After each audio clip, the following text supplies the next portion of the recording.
Family is on high alert this morning, braced for a week of drama as Prince Harry prepares to touch down in London today.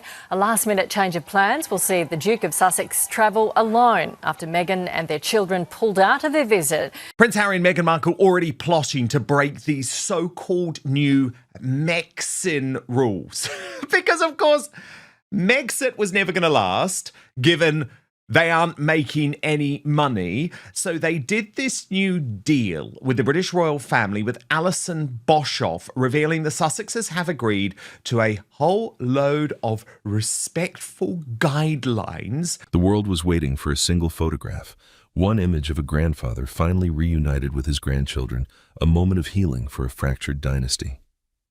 The stage was set, the flights were scheduled, and the global media held its breath for the ultimate homecoming. But at the very last second, the curtain fell and the stage went dark. The reunion was off. Archie and Lilibet were staying in California. The reason given to the public was a lack of high-level police protection. But if you look closely at the cancelled flights, you will realize it was never about danger. It was about leverage. Welcome back to the Royal Insider Network. Before we dive into the calculated moves behind this security drama, make sure to tap that subscribe button and turn on notifications. We are uncovering the truth behind the headlines, and you do not want to miss what is coming next. If you find this analysis eye-opening, leave a like to help the channel grow. To understand the magnitude of this failed homecoming, we must look at the staggering contrast in environments. In the sun-drenched hills of Montecito, California, the Duke and Duchess of Sussex reside within the walls of a $14 million estate. It is a private fortress surrounded by elite private security teams, gates, and cameras. They have often portrayed this life as their sanctuary, a place of peace, away from the supposed toxicity of the United Kingdom. Yet the narrative they presented to the Home Office was one of extreme vulnerability.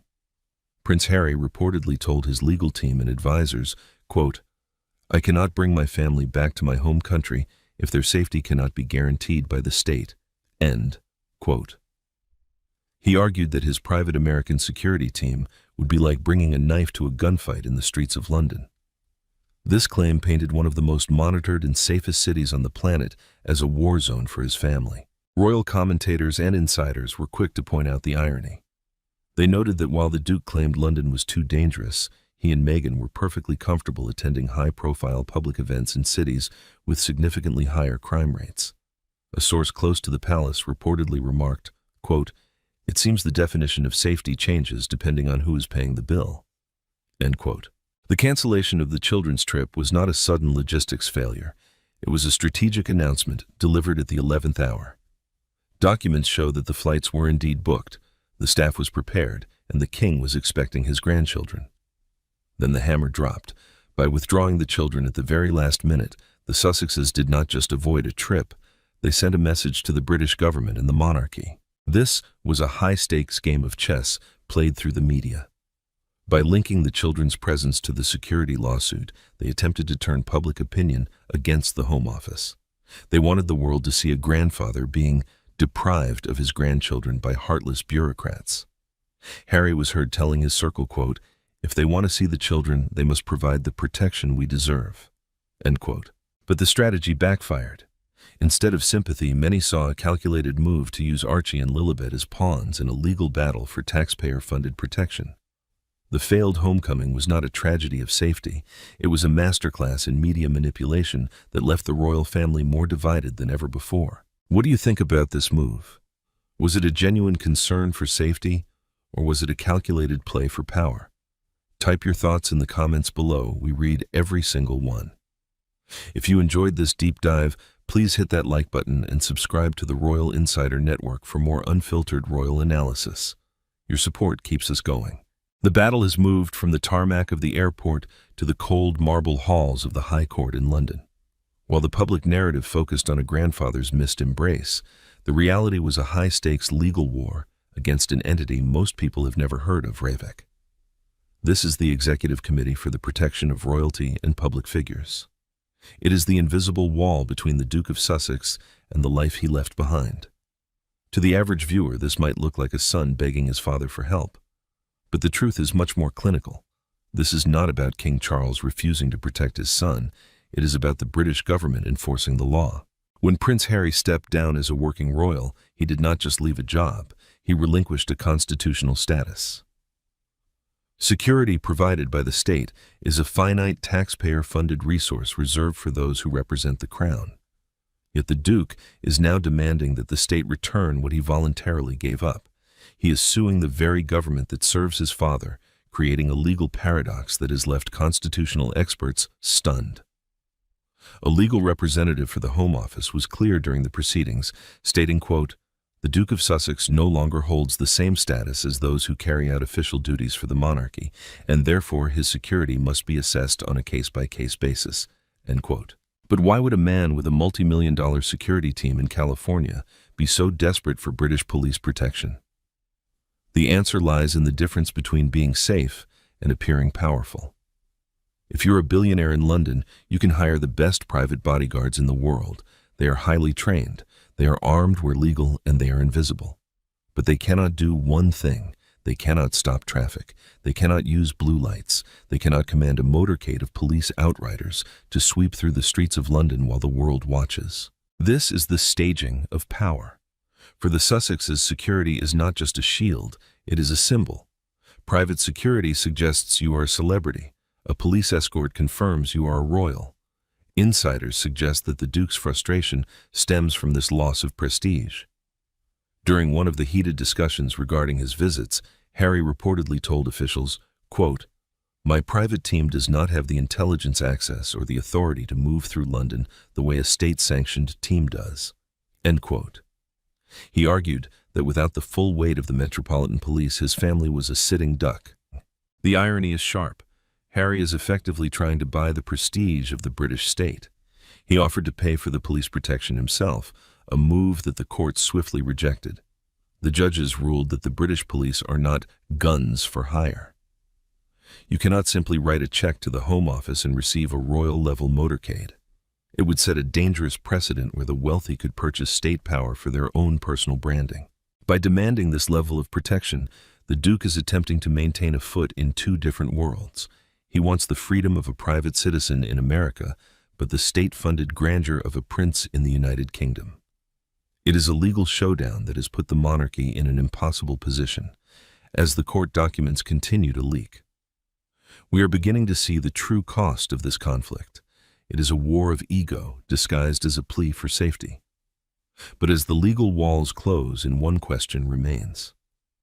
What happens when the court finally delivers a verdict that no amount of PR can spin?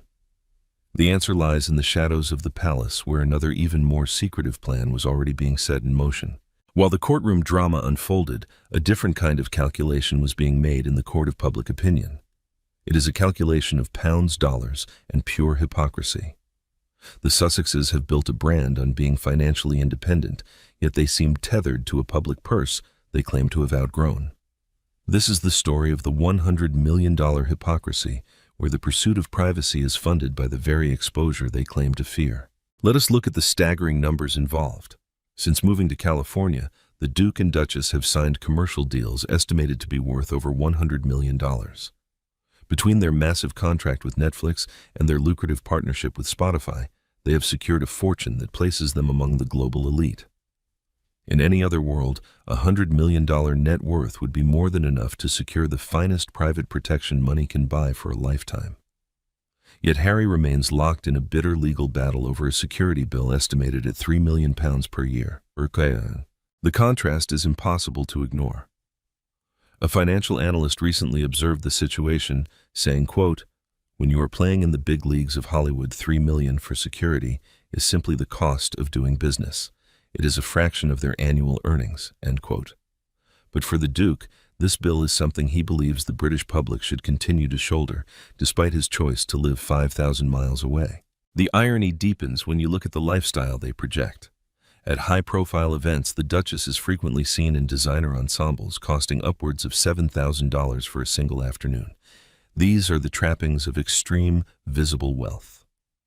To the average taxpayer in the United Kingdom who is currently navigating a severe cost of living crisis, the optics are devastating. They see a multimillionaire demanding public funds for protection while wearing an outfit that costs more than a family's yearly energy bill. There is also the matter of where their recent wealth comes from. Prince Harry earned tens of millions of dollars from his memoir titled Spare. In those pages, he laid bare the most private, sensitive moments of the royal family. He essentially profited by exposing the very institution he now claims puts him and his children at risk. A critic of the couple's strategy remarked, quote, "You cannot set fire to the house and then complain that it is too hot to live in, especially when you are charging the world for a front row seat to the fire." End quote. Furthermore, if the concern was purely about the physical safety of Archie and Lilibet, there is a simple solution that does not involve the British government. King Charles could easily provide the funds from the Duchy of Lancaster.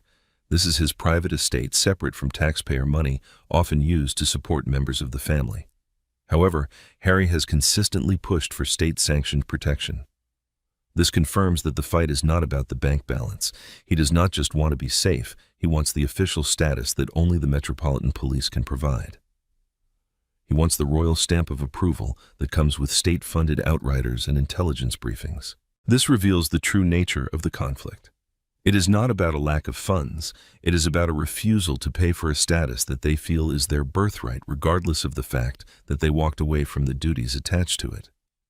They have the Netflix millions to fund the lifestyle, but they want the British taxpayer to fund the optic. But as the legal fees mount and the public's patience thins, a new mystery is emerging. If this battle is not truly about money or safety, then what is the ultimate goal? The answer may be hidden in a series of secret letters sent behind the palace walls, revealing a desperate attempt to reclaim what was lost. History is a cold and unforgiving judge. Within the walls of Buckingham Palace, decisions are not made based on the emotions of the present, but on the ironclad precedents of the past. To understand why the British government and the monarchy have remained so immovable in the face of Prince Harry's legal demands, one must look back nearly 90 years. We must look to the shadow of 1936, a year that nearly broke the House of Windsor. This was the year a king chose love over his crown, and in doing so, learned the harshest lesson the institution has to offer when you walk away from the duty. You walk away from the protection. King Edward VIII was the most popular man in the world, a charismatic figure who was supposed to lead the British Empire into a new era. But he fell in love with Wallis Simpson, a twice-divorced American woman. When the government told him he could not marry her and remain king, he made his choice. In a historic radio broadcast that echoed across the globe, he told his subjects, quote, "I have found it impossible to carry the heavy burden of responsibility and to discharge my duties as king as I would wish to do without the help and support of the woman I love." End quote. The moment the ink dried on the abdication papers, the transition was brutal. Edward was no longer king. He was merely the Duke of Windsor. And with that title came a cold, hard reality. The British government immediately dismantled his state-funded security detail. Despite his status as a former monarch, despite the genuine threats he faced during the rise of global instability in Europe, the state's position was final. If he was no longer performing the duties of the crown, the taxpayers would no longer pay for his safety. He was forced into exile in France, where he had to hire and fund his own private bodyguards for the rest of his life. This is the historical ghost that haunts Prince Harry's current legal battle. The royal family is built on the principle that the perks of the position are inseparable from the service to the people. You cannot have one without the other. Royal historians have often noted that the precedent set by Edward VIII is the cornerstone of how the monarchy handles those who leave. An insider familiar with the palace's constitutional history remarked, quote, "If the institution broke the rules for a man who actually wore the crown, it would have undermined the entire foundation of the monarchy. They did not do it for a king, and they certainly will not do it for a duke." End quote. The comparison is a crushing blow to the Sussex narrative. Prince Harry has often spoken of his birthright, implying that his status as the son of a king should guarantee him lifelong state protection regardless of his choices. But history says otherwise. Harry has relinquished his elevated position. He has stepped back from the front lines of royal service. In the eyes of the British state, he is now a private citizen, much like his great-great-uncle before him. The Duke of Windsor lived out his days in a beautiful villa in Paris, surrounded by luxury. Yet he remained a man perpetually on the outside looking in. He had the title, but he lacked the authority. He had the fame, but he lacked the shield of the state. By ignoring this historical lesson, Harry has walked into a trap that was set nearly a century ago. The monarchy does not change for individuals. Individuals are expected to change for the monarchy. As we look at the modern-day showdown, it becomes clear that this is not just about security cameras or police outriders. It is a battle for the very soul of what it means to be a royal. But as the Duke continues his fight against the inevitable weight of history, a new and darker question begins to surface. If the law and the history books are so clearly against him, why is he still pushing? What is the secret endgame that goes far beyond the courtroom? The truth may be hidden in a series of leaked documents that suggest the security battle is only the beginning of a much larger, more dangerous gambit. Beyond the legal briefs and the historical precedents, there is a far more visceral reality unfolding within the private chambers of the monarchy. This is no longer a battle of logistics or bank accounts. It has become a war of emotional attrition. At the center of this conflict are two innocent children, Archie and Lilibet, who have become the ultimate collateral in a high-stakes game of negotiation. The world is watching a chilling transformation, the weaponizing of a family tree. The most critical factor in this entire saga is the one thing no amount of money can stop the ticking of the clock. King Charles is 75 years old. He is currently navigating the most difficult challenge of his life as he undergoes ongoing treatment for cancer. For any family, a diagnosis of this magnitude serves as a clarion call to set aside grievances and focus on what truly matters. It creates a narrow window of opportunity for reconciliation, a now or never moment for a grandfather to forge a bond with his grandchildren. Yet that window is being systematically shuttered, not by the illness, but by the demands of his own son. The irony is as thick as it is painful. Prince Harry has built a global brand around the concepts of mental health, the healing of generational trauma, and the importance of emotional honesty. He has spent hours on camera and hundreds of pages in his book discussing the pain of a distant father and the void left by a missing parent. Yet in a staggering display of contradiction, he is now the architect of a similar void for his own children. By refusing to bring Archie and Lilibet to the United Kingdom until his specific security demands are met, he is effectively holding their relationship with the king hostage. To many observers, this is the most ruthless aspect of the Sussex strategy. A source close to the royal household reportedly described the king's private heartbreak, stating, quote, "The king's greatest wish is to simply be a grandfather, to have those quiet moments that every family takes for granted. But those moments are being treated like chips on a poker table." End quote. Harry appears to be telling his father that the price of seeing his grandchildren is a fleet of police motorcades and state-sanctioned protection. He is trading a grandfather's limited time for the optics of royal prestige. This is the reality of human collateral. Archie and Lilibet are growing up in a beautiful fortress in California, but they are being starved of their heritage. They are being kept away from a grandfather who is visibly aging and facing his own mortality. Harry is heard justifying these choices to his inner circle, reportedly saying, quote, "I will not put them at risk for the sake of a photo opportunity," end quote. But to the public, it does not look like a shield of protection. It looks like a sword of leverage. By tying the children's presence to a legal victory, the Sussexes have created a dynamic where their love is conditional. They have moved from being private citizens to being emotional gatekeepers. As the king's health remains a subject of global concern, the cruelty of this positioning becomes more evident every day. It is a calculated gamble that assumes there will always be more time. But in the halls of Windsor, there is a growing heavy realization that the most precious thing being lost isn't a legal case or a security detail. It is the final, irreplaceable chance for a family to be whole before the sun sets on a reign. And as the tension reaches a breaking point, a new, even more disturbing theory is starting to emerge about what truly happens behind the closed gates of Montecito when the cameras are finally turned off. In the world of high-stakes diplomacy and royal maneuvering, the loudest voice in the room is rarely the one holding the power. For years, the Duke and Duchess of Sussex have utilized every media tool at their disposal, documentaries, memoirs, and high-profile interviews, to broadcast their grievances to the world. They expected that by making their demands for security a public spectacle, they would force the monarchy into a corner. They believed that by withholding the presence of their children, they could leverage a grandfather's love against the British state's legal framework. But they made a fundamental mistake. They forgot that the crown does not negotiate in the press. This is the silent checkmate. The response from Buckingham Palace has not been a flurry of press releases or a counter-lawsuit. It has been a wall of absolute dignified silence.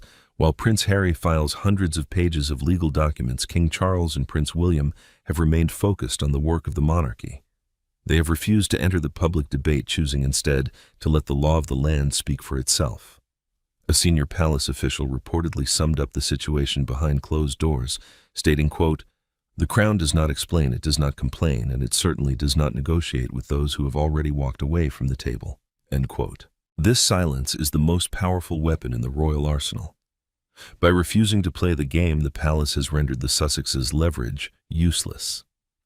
Harry's decision to cancel the homecoming of Archie and Lilibet was intended to be a blow to the monarchy, a way to punish the king for the lack of state protection.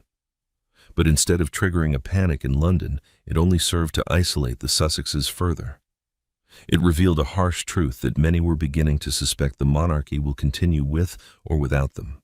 Prince William has been particularly firm in this stance. Sources close to the Prince of Wales suggest his position is unwavering. He is heard telling his inner circle, quote, "We cannot change the laws of the land to accommodate a personal brand. The safety of the institution must always come before the desires of the individual." End quote. For William, the rules are not a suggestion, they are the foundation of the state. He sees Harry's attempt to buy police protection as an affront to the very system he will one day lead. The failed homecoming was not a tragedy for the palace. It was a self-inflicted wound for the Sussexes. By making security the hill they were willing to die on, they exposed the reality of their priorities. They showed the world that a police motorcade and the optic of state power were more important than a dying grandfather's chance to see his grandchildren. It wasn't about safety, it was about status. It was about pride. It was about precedent. As the dust settles on this latest drama, the image that remains is not one of a family in fear, but of a couple who has lost their way in a maze of their own making. They have the wealth, they have the California sunshine, and they have the fame, but they have lost the one thing that no amount of money can buy back: the trust of the institution they left behind. The doors to the palace are not locked from the outside. They were closed from the inside by the very people who claim they want to return. Now, we want to hear from you. The lines have been drawn, and the evidence is on the table. Do you think King Charles should stump up the cash and provide the security Harry is demanding for the sake of his grandchildren? Or is the palace absolutely right to keep the doors closed and uphold the law? Your voice matters to us, so drop your thoughts in the comments below. We are reading every single one. If you found this deep dive into the silent checkmate insightful, make sure to hit that like button. And for more unfiltered analysis of the most powerful family in the world, subscribe to the Royal Insider Network and turn on all notifications. Thank you for watching, and we will see you in the next one.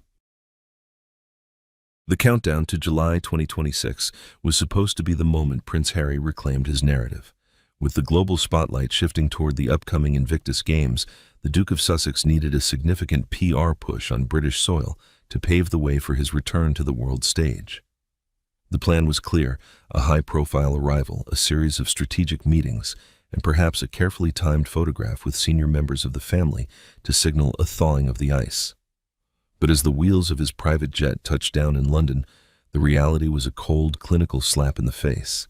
If you look closely at the empty calendar and the commercial hotel receipt, you will realize it was never about a family visit. It was a failed attempt at leverage. Welcome to the Royal Insider Network. We are pulling back the curtain on the behind-the-scenes maneuvers that the mainstream media often ignores.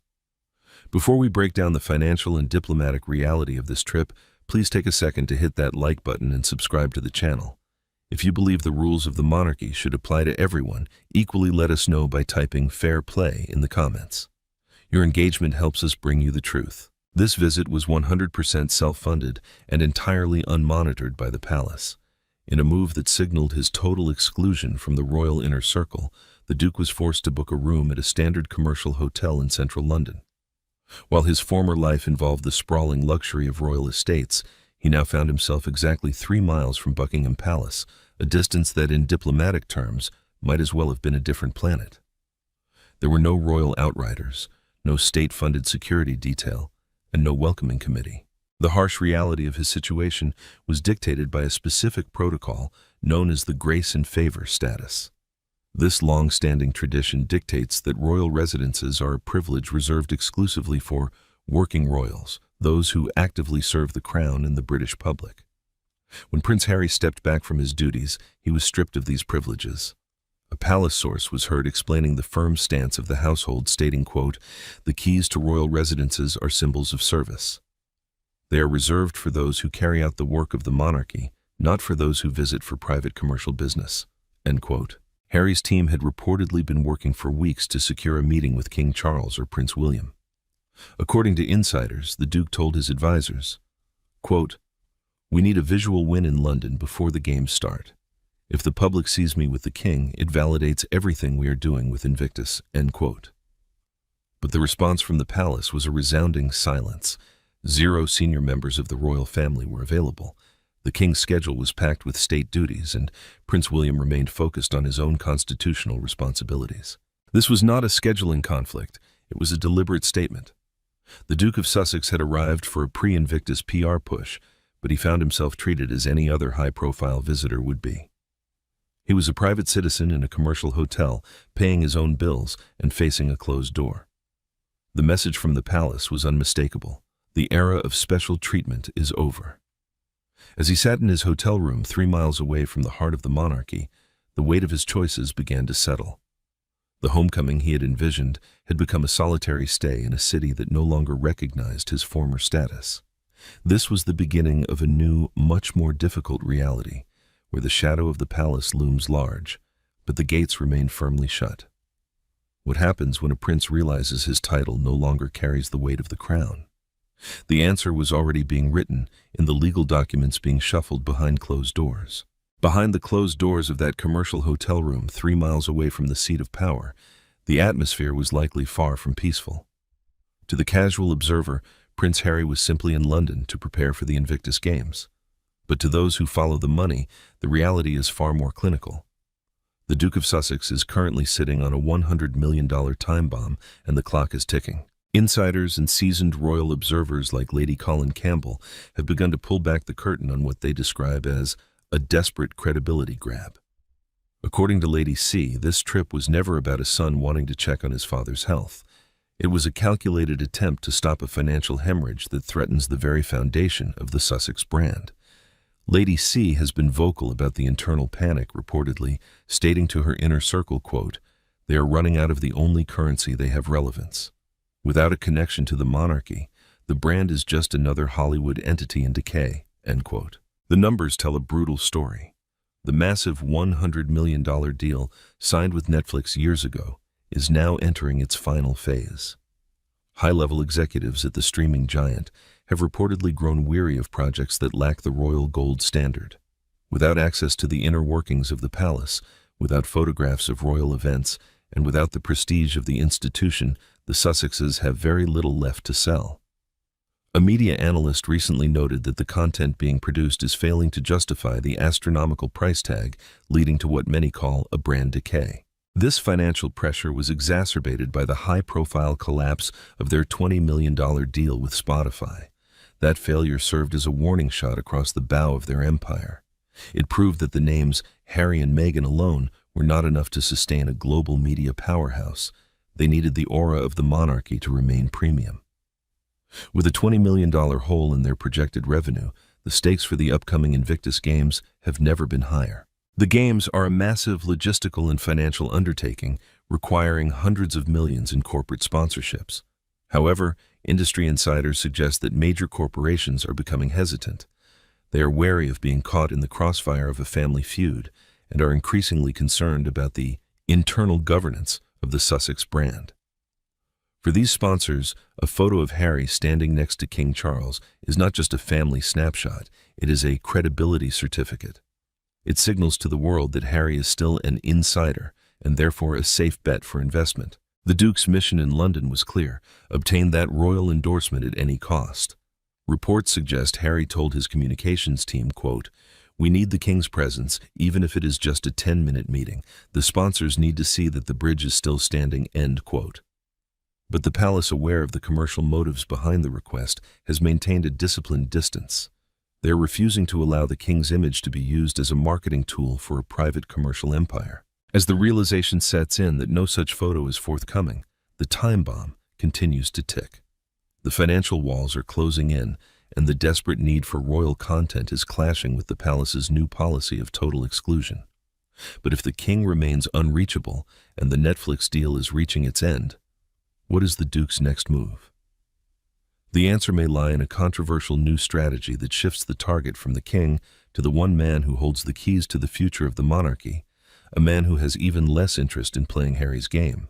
The reason the Duke of Sussex's secret plan for a royal reconciliation crumbled so spectacularly was not just due to scheduling conflicts or hotel logistics. It was because he ran headfirst into a ring of steel. This was not a physical barrier made of metal, but a psychological and diplomatic wall erected by the one man who arguably has the most to lose, the Prince of Wales. Prince William has moved beyond mere frustration. His anger toward his brother is described by insiders as reaching a level 11. This is a profound systemic rejection born out of what many in the palace consider an unforgivable betrayal. To understand why William has initiated this total lockdown, one must look back at the aftermath of the book titled Spare. While that memoir generated tens of millions of dollars for the Sussexes, it cost them their last shred of trust within the royal family. Specifically, the Prince of Wales cannot overlook the calculated attacks directed at his wife, the Princess of Wales. Catherine has spent years building a reputation of dignity and service, only to have her private interactions and character picked apart for profit. A source close to the Prince of Wales reportedly noted, quote, "William views the betrayal of Catherine as the ultimate red line. He has created a ring of steel around her to ensure she is never again exposed to the stress or the opportunism that seems to follow the Sussexes," end quote. This protective stance by the future king is not just a personal choice, it is backed by a monumental shift in the British public sentiment. For Harry and Meghan, the dream of being global royals relied on maintaining at least a foothold of popularity in the United Kingdom. However, recent data has transformed their hopes into a statistical nightmare. According to the latest YouGov polls, the disapproval rating for the Duchess of Sussex has reached a staggering 68%. Nearly 70% of the British population has expressed a clear desire for her to remain away from official royal life. The Duke's own popularity has suffered a similar fate, plummeting into a net negative territory that would be the death knell for any political or public figure. This is not just a minor dip in the polls, it is a total statistical rejection by the people he once served. The British public, currently focused on the health of the king and the steady service of the Prince and Princess of Wales, has little patience for what they perceive as celebrity opportunism. One royal commentator summarized the mood of the nation, stating, quote, "The British people have a very long memory. They see a family working through a health crisis and a duke who only appears when there is a contract to be renewed or a brand to be polished," end quote. This combination of William's ring of steel and the 68% rejection from the public has created a vacuum. The Sussexes are finding that while they can buy privacy in California, they cannot buy back the respect they surrendered. Every attempt to bridge the gap is met with the cold reality of the data and the firm resolve of a brother who has chosen his wife and his country over a fractured sibling bond. As the Duke sits in his London hotel, realizing that his path to the palace is blocked by both the future king and the will of the people, a much darker reality begins to surface. If the royal gold standard is truly gone and the public has moved on, what is left of the Sussex Empire? The answer might be found in a series of leaked emails from Hollywood suggesting that the Ring of Steel in London is starting to have a very real, very expensive ripple effect in the boardrooms of Los Angeles.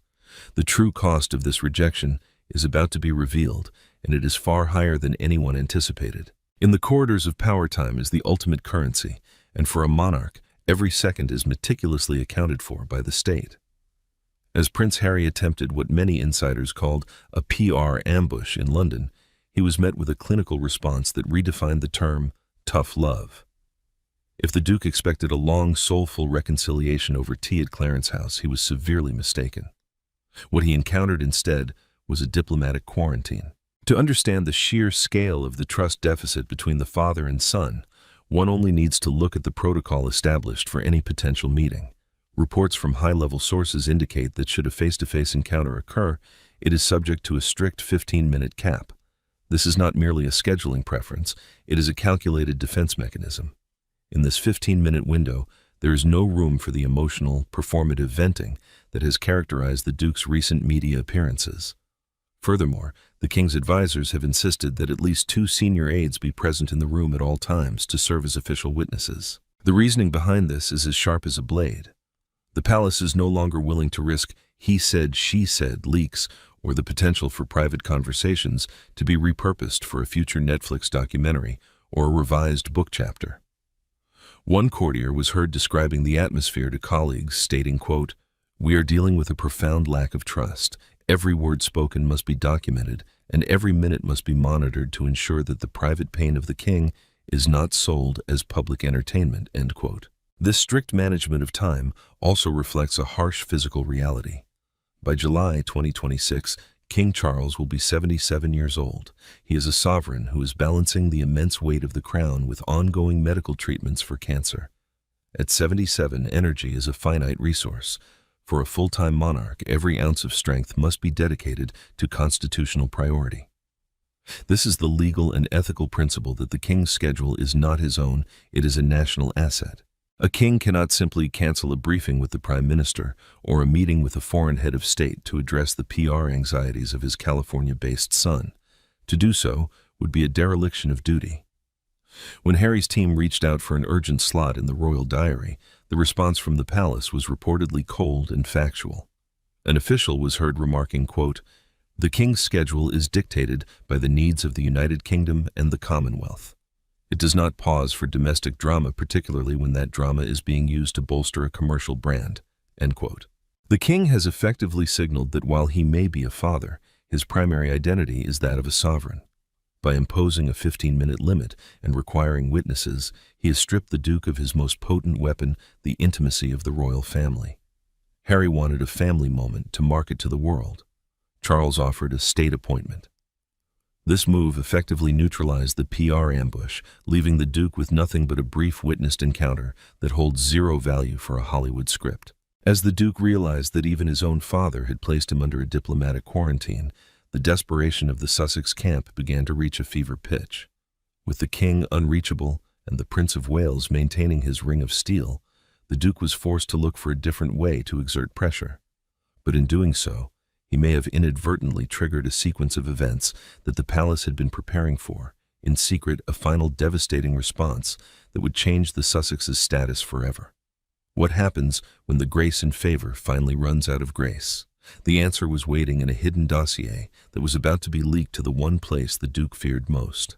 When the diplomatic quarantine failed to move the needle and the 15-minute meetings yielded no results, the narrative shifted to a much darker and more desperate territory. This is the moment where the PR strategy of the Sussexes reached its moral breaking point. It is no longer just about commercial deals or hotel bills. It has evolved into what many are calling a £3 million ransom, with the most innocent members of the family serving as the ultimate bargaining chips. This is the weaponizing of children. At the heart of Prince Harry's legal battle is a demand that has left the British public reeling, a request for state-funded armed police protection 24 hours a day, 7 days a week. The cost of such a detail is estimated at roughly £3 million per year, a bill that would be footed entirely by the British taxpayer. Despite their $100 million contracts and their luxurious lifestyle in Montecito, the Duke and Duchess have insisted that they should not have to pay for this specific level of security.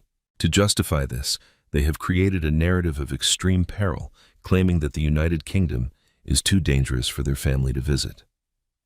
But there is a crucial fact that the Duke often omits in his public statements, a fact concerning an entity known as RAVEC. This is the Executive Committee for the Protection of Royalty and Public Figures. It is an independent legal body within the Home Office that makes security decisions based on actual intelligence-based risk assessments, not personal status. The king does not have the authority to simply order the police to protect his son. This is a matter of law, not a father's whim. An expert in constitutional law explained the situation clearly, stating, quote, "Harry is attempting to bypass a sovereign legal process by appealing to the king's emotions. He is manipulating the truth to make it seem as though his father is choosing to leave him vulnerable, when in reality, it is the British state following its own safety protocols." End quote. When the legal route hit a wall, the Sussexes played their final card, Archie and Lilibet. By July 2026, Archie will be 7 years old and Lilibet will be 5. They are at the ages where memories are formed and bonds are solidified. Yet they remain complete strangers to their grandfather and their royal heritage. Meghan Markle has reportedly been firm in her stance, telling her inner circle, quote, "Until the security is guaranteed by the state the children stay in California. I will not bring them into a country that doesn't respect our safety," end quote. This positioning has been viewed by many as a calculated act of emotional manipulation. By keeping the children 5,000 miles away, they are putting immense pressure on a king who is 77 years old and undergoing treatment for cancer. They are using the children's absence as a weapon to force the king to interfere in a legal process he does not control. A source close to the royal household described the cruelty of the move, saying, quote, "To use grandchildren as leverage against an ill grandfather is a new low. It is a heartless attempt to trade access for a £3 million security bill," end quote. The contrast is staggering. While Harry raves about his desire for family, not an institution, he is the one treating his family like a business transaction. He is effectively telling the king that the price of being a grandfather is £3 million and a fleet of police cars. As the king's health remains fragile, the window for these children to know their grandfather is closing. But as the world watches this moral collapse, a new and even more significant development is brewing within the British government. If the Duke continues to use his children as pawns in a financial game, the state may be forced to take a step that no one ever thought possible. The final move in this chess game isn't coming from the king, but from a source that could strip the Sussexes of their last remaining link to the crown forever. As the final days of the Duke's pre-Invictus visit to London drew to a close, the grand narrative he had hoped to construct lay in pieces. The secret plan to leverage a royal reunion into a much-needed credibility boost had not just stalled, it had been completely neutralized. This was the silent checkmate. In the high-stakes theater of global PR, the Duke and Duchess of Sussex have often relied on making noise to stay relevant. But in London, they discovered that the most devastating response an ancient institution can give is not a counterattack, but absolute clinical silence. The British monarchy operates on a principle that has survived centuries of scandal, war, and social upheaval. Never complain, never explain. By offering zero official responses to the Duke's hotel stay, his security demands, or his requests for a meeting, the palace effectively deflated the Sussex PR balloon. Without a reaction from the King or the Prince of Wales, there was no conflict for the media to feed on. There was no royal drama to sell to streaming giants. There was only a private citizen in a commercial hotel waiting for a phone call that never came. This silence was not a sign of weakness. It was a demonstration of the machinery of monarchy. The institution has proven itself to be entirely immune to the modern tactics of media manipulation. While the Sussexes operate in the fast-paced world of news cycles and social media trends, the palace thinks in terms of decades and generations. A senior advisor within the royal household was reportedly heard summarizing the situation with cold precision, stating, quote, "The Duke is playing a game of checkers, while the crown is managing a 1,000-year-old legacy. You cannot manipulate an institution that simply refuses to acknowledge your game," end quote. The failure of this mission has profound implications for the upcoming Invictus Games in July 2026. Instead of arriving at the event as a royal insider with the blessing of the king, Harry will arrive as an outsider. The secret plan to use London as a springboard for a brand relaunch has resulted in the one thing the Sussexes feared most: absolute irrelevance. By stripping away the royal associations, the palace has forced the world to look at the Sussex brand for what it truly is, without the gold-leafed protection of the monarchy. Prince William's Ring of Steel and the King's diplomatic quarantine have sent a message that has resonated across the globe. The perks of the crown are not for sale, and they cannot be bartered for using family connections or public pressure. The Duke's solitary departure from London without a single royal photograph or a state-sanctioned security detail marks the end of an era. The machinery of the monarchy has moved on, leaving the Sussexes to navigate their $100 million financial crisis in the isolation they once claimed to desire. The London trip was supposed to be a reality check for the palace, but it turned into a reality check for the Duke. He discovered that the gates of the institution do not open for PR pushes or commercial interests. They only open for service. As the world turns its attention to the Games in 2026, the shadow of this failed homecoming will loom large. The silent checkmate has been delivered, and the board has been cleared. Now we want to hear your final thoughts on this unfolding saga. Do you believe the palace's silence was the right move, or should the king have given Harry the 15 minutes he was looking for? Is the Sussex brand truly heading for absolute irrelevance? Type your thoughts in the comments below. We read every single one of your perspectives. If you found this deep dive into the silent checkmate powerful, please give this video a like and subscribe to the Royal Insider Network. We are dedicated to bringing you the unfiltered truth about the world's most famous family.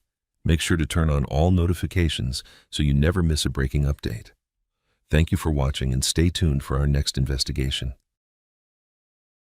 The world once waited for a perfect alliance. A multi-million-dollar handshake between the aerospace giant Boeing and California's new humanitarian icons, Prince Harry and Meghan Markle. The Invictus Games stage was set, and the international media held its breath for the next power play from the Sussexes. But at the final second, the curtain fell, and the stage suddenly went dark. The biggest sponsor vanished. Prince Harry and Meghan Markle officially lost Boeing. The reason thrown to the public was a cruel coincidence. It happened just after the royal biographer Tom Bower published his explosive book titled Betrayal. This book was a bombshell dropped directly onto the Invictus Foundation, sending the Sussexes into a genuine panic. Sources say that behind closed doors, Prince Harry was reportedly demanding to know how such private details had leaked, while Meghan Markle was described as being in a state of total disbelief, questioning who they could still trust in their inner circle. Welcome back to the Royal Insider Network. Before we dive into the calculated financial moves behind the scenes of the Harry and Meghan drama, please hit the subscribe button and turn on notifications. We are peeling back the truth behind the headlines, and you certainly do not want to miss the next developments. If you find this analysis eye-opening, please leave a like to help our channel grow, and tell us in the comments what you think about this sudden corporate exit. On January 24, 2024, at exactly 10:45 in the morning, the partnership seemed set in stone. Yet, by 2 o'clock that afternoon, everything changed. The fallout was immediate. If you look closely at the government documents that vanished from the internet just 3 hours after being questioned, you will realize something shocking. This collapse was never about the contents of a biography. It was not about media rumors. It was about a systemic financial gap sitting in plain sight within public files, something that Boeing's auditors saw long before the public did. The narrative from the Sussex camp was one of external sabotage. They reportedly told associates that the timing of the book was designed to destroy their commercial viability. But the internal reality at Boeing told a different story. It was a story of risk management. When the auditors looked at the numbers in the summer of 2023, they didn't see a humanitarian mission. They saw a financial liability that didn't add up. The betrayal was not just in a book, it was in the ledger. This was the moment the Sussexes realized that the corporate world plays by much colder rules than the world of celebrity. Stay tuned as we uncover exactly what those auditors found in the missing 3-hour window. To understand the true scale of this financial anomaly, we must look at a staggering contrast that defines the current life of the Sussexes. In the hills of California, the $14 million Montecito mansion stands as an impenetrable fortress, guarded by high-tech sensors and elite security teams. In London, the legal battles for taxpayer-funded police protection suggest a family obsessed with the physical walls that keep the world out. But as the Boeing deal began to crumble, a different kind of wall was being built, not one made of stone or security guards, but a wall of blacked-out ink and digital shadows. On the global stage, the Invictus Games are presented as a cathedral of transparency. It is marketed as a sacred space where public money and corporate donations merge to provide salvation for wounded veterans. The optics are always flawless. However, The documents recently submitted by the organization to the Canadian government reveal a narrative that is chillingly clinical and far from transparent. In the official filings, where one would expect to find detailed line items of expenditures, there is instead a void. Page after page of budget appendices have been completely erased from public view. Every significant figure that could explain the movement of millions has been systematically voided, leaving behind nothing but a skeletal structure of a financial report. The tension reached a breaking point when independent researcher Rachel Maxwell discovered these discrepancies and moved to make them public. What followed was not a statement of clarification or a move toward transparency. Instead, it was a total digital blackout. For exactly 180 minutes, the organization's online presence vanished.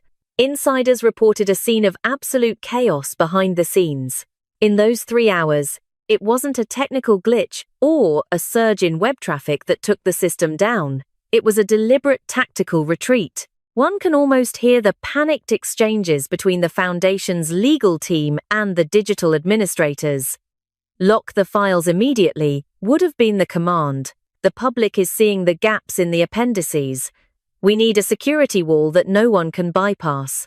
Instead of addressing the missing numbers, the organization chose to look back at their observers. They weren't interested in fixing the ledger. They were interested in identifying exactly who was looking at their books. This move to hide public records behind a password-protected Dropbox wall was a desperate act of digital defense. It was the administrative equivalent of bringing a knife to a gunfight against a public audit. By the time the website returned 3 hours later, the documents had been altered, and the trail was cold. This brings us to a haunting question that the Boeing auditors likely asked themselves during their final review in late 2023. Why would a humanitarian organization need the same level of secrecy as a high-level intelligence agency? When a budget is redacted to the point of being a blank page, the silence speaks louder than any promotional video ever could. The Montecito sediment, that thick layer of privacy and protection, had finally settled over the financial records of the Invictus Games. But as we look deeper into the erased lines, we begin to find the fingerprints of a much larger crisis. The documents didn't just hide expenses, they hid the very reason why a global giant like Boeing decided that the risk of association was simply too high. What was contained in those blank spaces that required a 3-hour total blackout to protect? The truth lies in the numbers they refused to let the world see. History is a cold and uncompromising judge. It does not look at intent, it looks at consequences. To understand why global giants and government entities have begun to turn their backs on the Sussexes, we must revisit a historical ghost that haunts the present. In 1936, King Edward VIII famously walked away from the throne, believing he could maintain the prestige of the crown while abandoning its duties. But as history shows, when you step outside the institution, you do not just leave an office. You leave behind a centuries-old filter of control and credibility. For Prince Harry and Meghan Markle, the pivotal moment of this historical repetition occurred in June 2019. This was the year the decision to separate from the Royal Foundation was finalized. At the time, it was framed as a natural progression, a way for the couple to forge their own path. But in the world of high finance and international auditing, this was more than a change of stationery. It was the moment they removed themselves from a gold standard system of oversight. Inside the joint Royal Foundation, the rules were absolute. The institution functioned under a rigorous administrative framework where operating costs were strictly maintained between 12 and 15%. This was not a suggestion, it was an institutional mandate. The system did not break the rules for anyone, not even for a senior royal. When you are performing duties within that framework, you are shielded by its reputation for fiscal discipline. But when you walk out of that institution, you are no longer a part of the legacy, you are a startup. Imagine the internal discussions during those final months in London. Sources recall a sense of growing friction. There were reportedly moments where the couple questioned why every expense needed such granular justification. One narrative describes a tense meeting where an advisor reportedly noted, The institution does not grant exceptions. The structure is what protects the individual, to which the response was a clear desire for total autonomy. They wanted to move faster, spend differently, and control their own narrative. However, the gold standard exists for a reason. Corporations like Boeing do not just look at current headlines, they look at institutional history.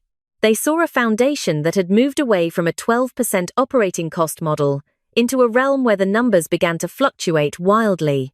If a legacy system with hundreds of years of experience would not grant leniency to an autonomous structure, then a modern corporation certainly would not risk its shareholders' capital on a financial model that lacked the same filters.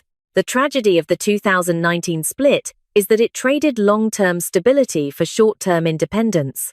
By leaving the royal foundation, the Sussexes didn't just lose a title, they lost the auditing shield that makes donors feel safe.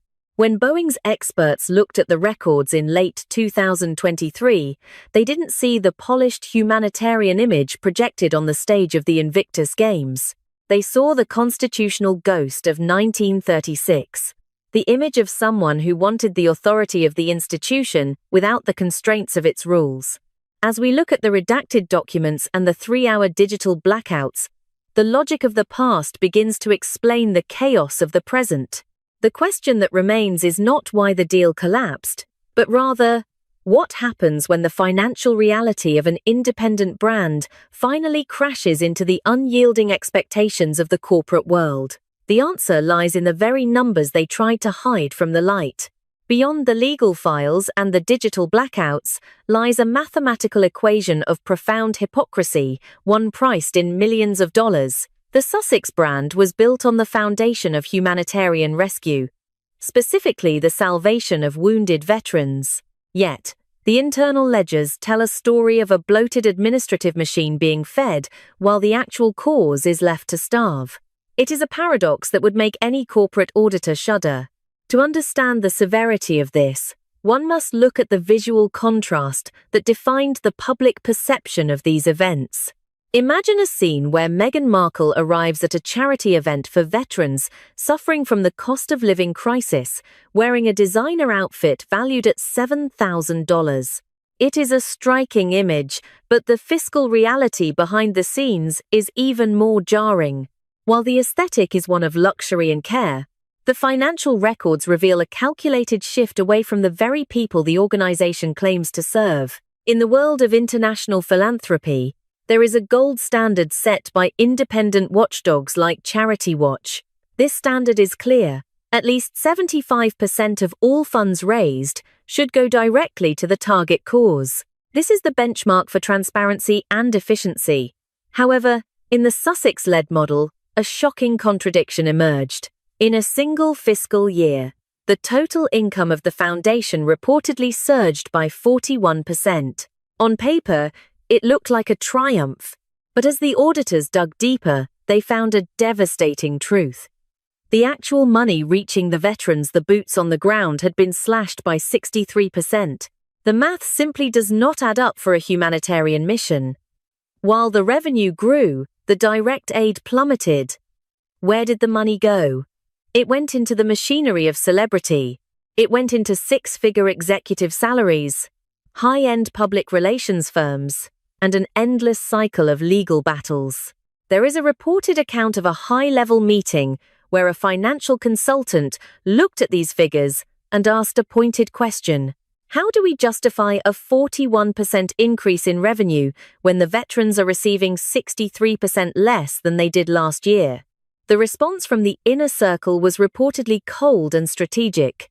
They argued that the brand required a certain level of global presence to attract future donors.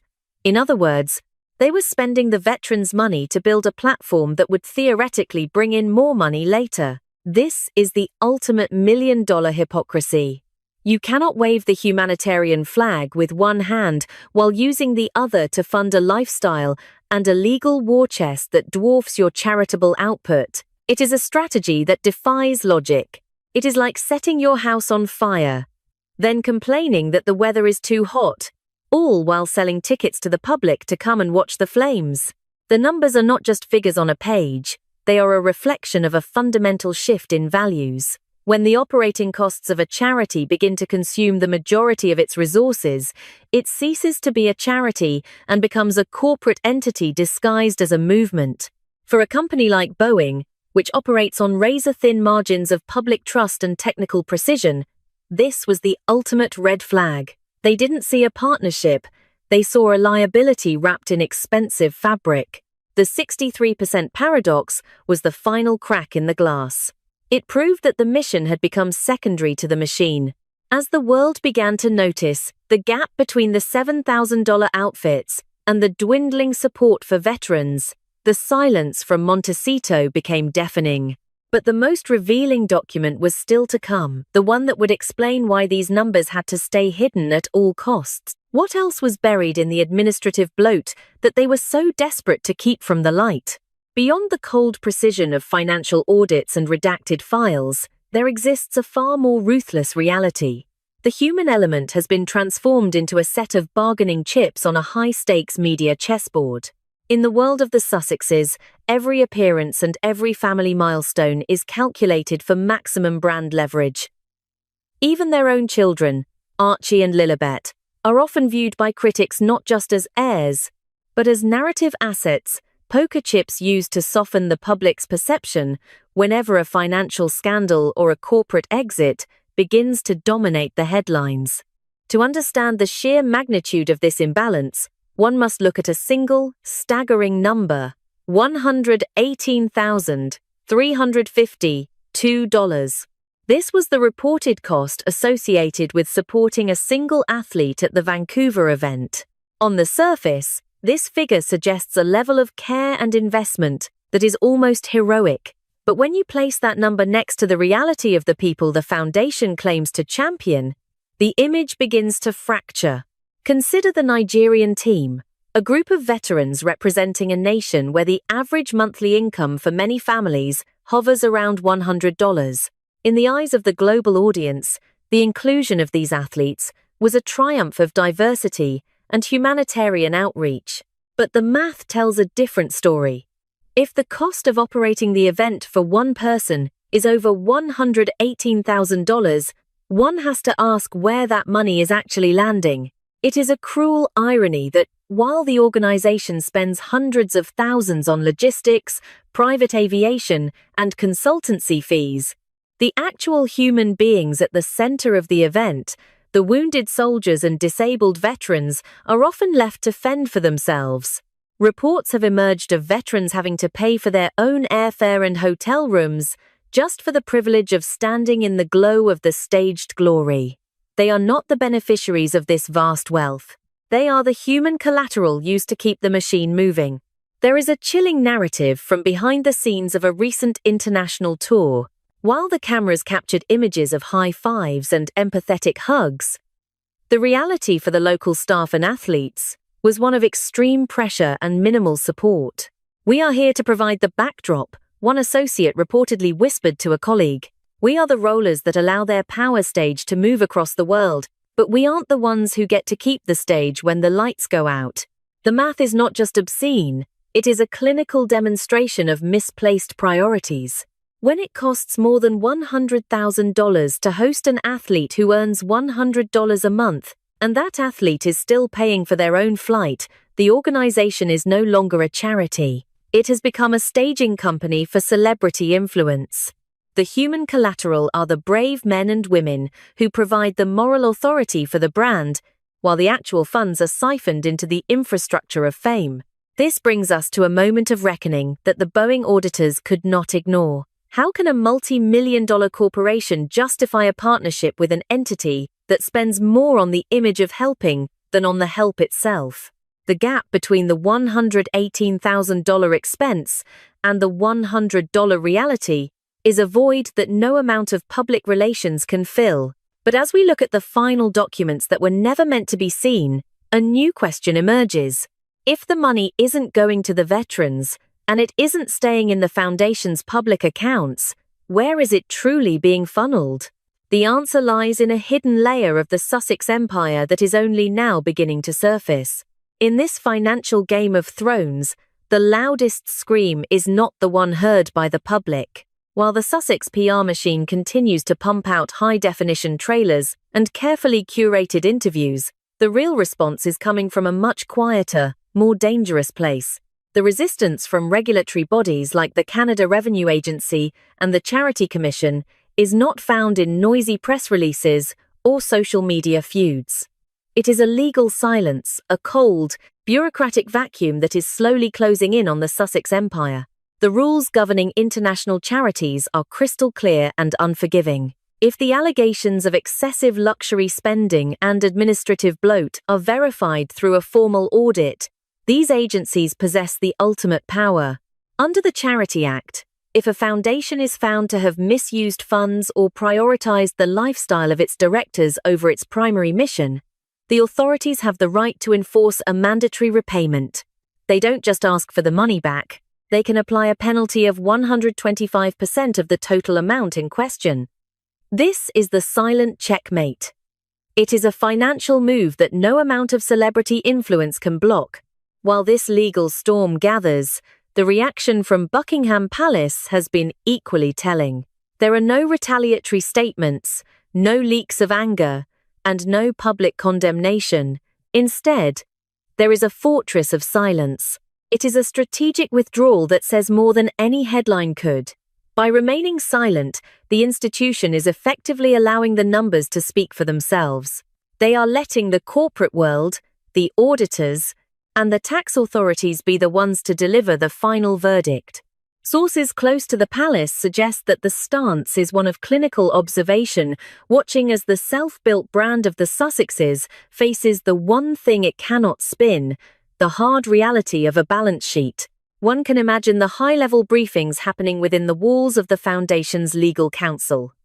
The atmosphere is likely not one of triumph, but of deep, calculated anxiety.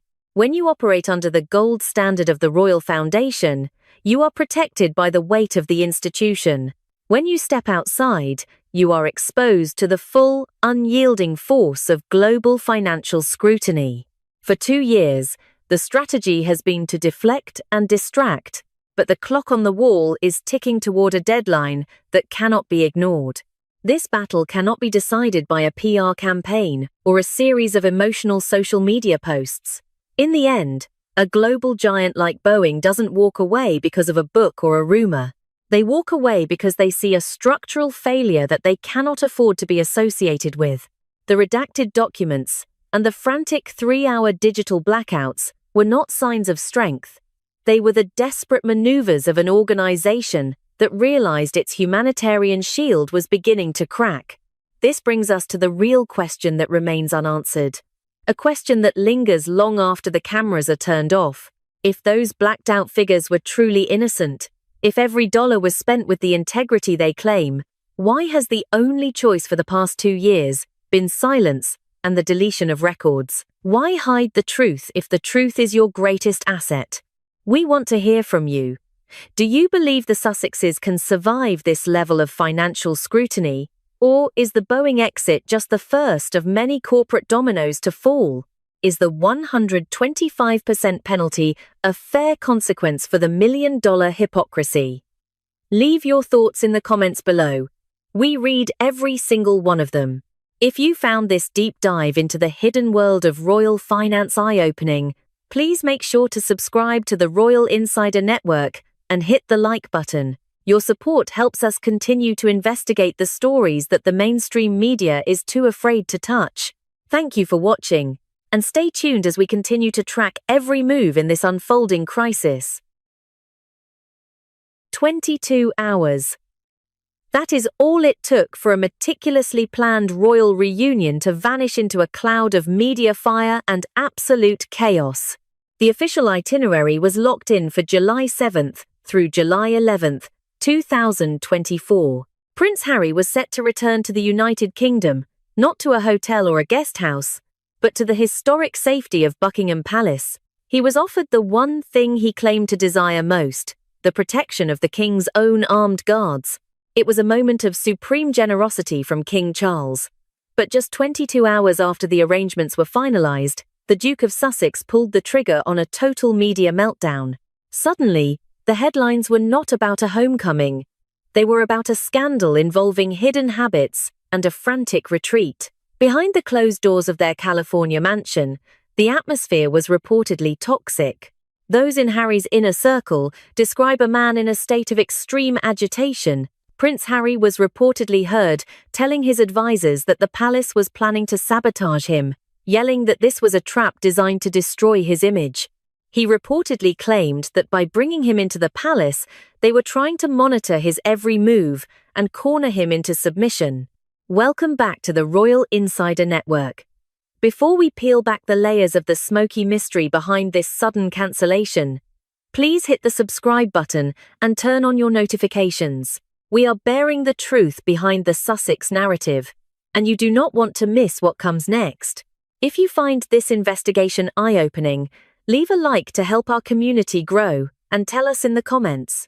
Do you think Harry is truly afraid of the palace, or is he afraid of the truth? The reality of this collapse is far more disturbing than a simple security dispute. It is about a mind caught in a foggy state. For years, rumors of Prince Harry's special relaxation habits in Portugal and his preference for herbal entertainment have circulated in the shadows. But this time, these joys, which fall outside the legal categories of the United Kingdom, allegedly became a catalyst for deep-seated paranoia. Instead of seeing a father's olive branch, Harry saw a sinister plot. An insider close to the security detail reportedly shared that the prince's reaction was irrational. He was acting as if a safe room in Buckingham Palace was a prison cell. He was caught in a cycle of suspicion, fueled by substances that cloud the perception of reality. The king had removed every obstacle. There were no more excuses left about police protection or safe housing. By being so generous, the king had accidentally destroyed Harry's favorite role, the victim. Facing the truth of a clear, safe path home, the Sussexes chose to set the entire bridge on fire rather than walk across it. The question is, what were they really afraid the palace guards would find in those private quarters? Was it the security they feared, or the discovery of a lifestyle that would never survive the scrutiny of the crown? To understand why Prince Harry reacted with such explosive anger, one must first understand the clinical and uncompromising logic of RAVEC, the Royal and VIP Executive Committee.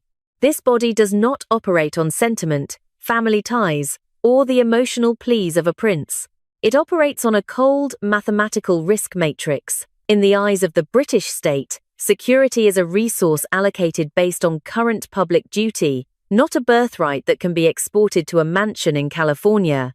The legal wall that the Sussexes crashed into is built on Section 25 of the Police Act of 1996. This specific piece of legislation is the ultimate barrier for any wealthy individual attempting to treat the British police as a private service. Under this act, the police are servants of the Crown and the public. They are not hired guns for Hollywood millionaires. When Harry's legal team argued that he should be allowed to pay for his own police protection, the response from the Home Office was a firm, legal rebuke. A senior official involved in the negotiations reportedly told Harry's representatives during a tense exchange, "The Metropolitan Police are not a private security firm. You cannot simply pull a credit card and purchase the sovereign authority of the British state. If we allow one private citizen to buy our protection, the integrity of the entire force is compromised." This was not a personal attack on Harry. It was an adherence to a law that has stood for nearly 30 years. To prove that the institution is as fair as it is cold, one only needs to look at the clinical precedent set in early 2022 regarding Prince Andrew. Despite being the son of the late Queen and a veteran of the Falklands War, the moment Andrew lost his status as a working royal, his £3 million annual security detail was terminated with surgical precision. There were no exceptions made for his rank or his proximity to the throne. The message from the institution was clear: no duty, no privilege.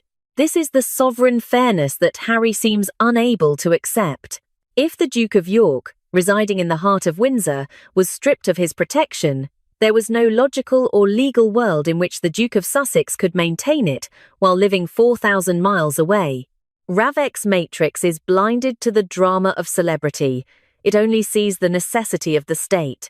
When King Charles offered a suite at Buckingham Palace for the July visit, he was offering a clever way to bypass this legal deadlock. Inside the palace walls, Harry would have been under the umbrella of existing security protocols. It was a solution that satisfied the law and provided the safety Harry claimed to need. But for Harry, this solution presented a different kind of threat. In the foggy state of his mind, the security offered by the king wasn't a shield, it was a surveillance network. He reportedly viewed the armed guards not as protectors, but as witnesses. Behind the closed doors of his California estate, sources say Harry paced the floor, telling his team that they want me inside, so they can see what I'm doing, who I'm talking to, and what I'm bringing with me. This irrational fear reveals the true friction point. It wasn't about the absence of security, it was about the presence of accountability. By adhering to Section 25 and the Andrew precedent, the palace had backed Harry into a corner. He could either accept the king's protection and live by the palace's rules, or he could stay away and remain a victim. But as we look at the events of July 7th, it becomes clear that Harry chose a third option, one that involved a cloud of smoke and a desperate attempt to hide a lifestyle that would never survive the clinical gaze of the RAVEC matrix. What exactly was Harry carrying that made the most secure palace in the world feel like a trap? If you want to understand the true depth of a man's fear, look at where he feels comfortable. It is a staggering irony that has left royal observers and security experts scratching their heads. Prince Harry can walk through the streets of Nigeria or the bustling squares of Colombia with a smile on his face, yet he treats the highly monitored, sovereign streets of London like a Tier 1 war zone. The answer to this bizarre riddle isn't found in the security files of the Metropolitan Police. Instead, it seems to be drifting over from the sun-drenched hills of Portugal. Portugal has long been a favourite getaway for the Sussexes, a place where the legal landscape regarding certain recreational herbal entertainments is famously relaxed.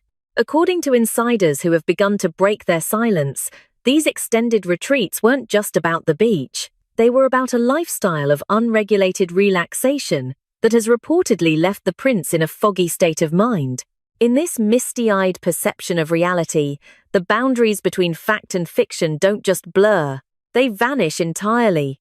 When you surrender to these types of catalytic catalysts, your logic doesn't just walk out the door, it jumps out the window.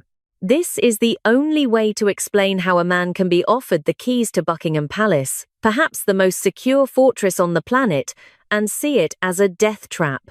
In this foggy state, Harry has reportedly begun to compare himself to the likes of Salman Rushdie, a man who faced decades of genuine, state-sponsored assassination threats. The sardonic reality is that while Rushdie fought for the freedom of the mind, Harry seems to be fighting a war against his own shadow. There is a chilling account from a former staff member who witnessed the preparations for the aborted July visit. The staffer reportedly described a prince who was no longer tethered to the ground. He was asking questions that weren't in any security manual, the source narrated. He was reportedly obsessing over the light fixtures, convinced they were hidden lenses. He was checking the weight of the curtains for listening devices. It reached a point where the household staff began to whisper that the cheese had officially slid off the cracker. In this state of hallucinations of power, the king's olive branch was viewed through a lens of extreme paranoia. To any rational person, being invited to stay within the palace with armed protection is the ultimate sign of paternal care and institutional support. But to someone caught in a cycle of suspicion fueled by herbal habits, that safe room looks like a kill box. Harry reportedly told his associates that the palace didn't want to protect him, they wanted to archive him. He was convinced that once he stepped inside those walls, he would never be allowed to leave without being reprogrammed by the institution. It is a tragic, almost comedic paradox. The prince is so busy looking for assassins in the hallways of his father's home that he fails to see the real threat, the erosion of his own credibility. When a man believes the most secure building in the United Kingdom is a trap, his problem isn't a lack of security guards, it's a lack of clarity.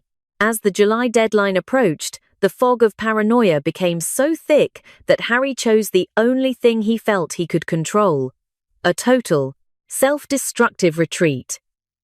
But as the smoke cleared, the world was left wondering.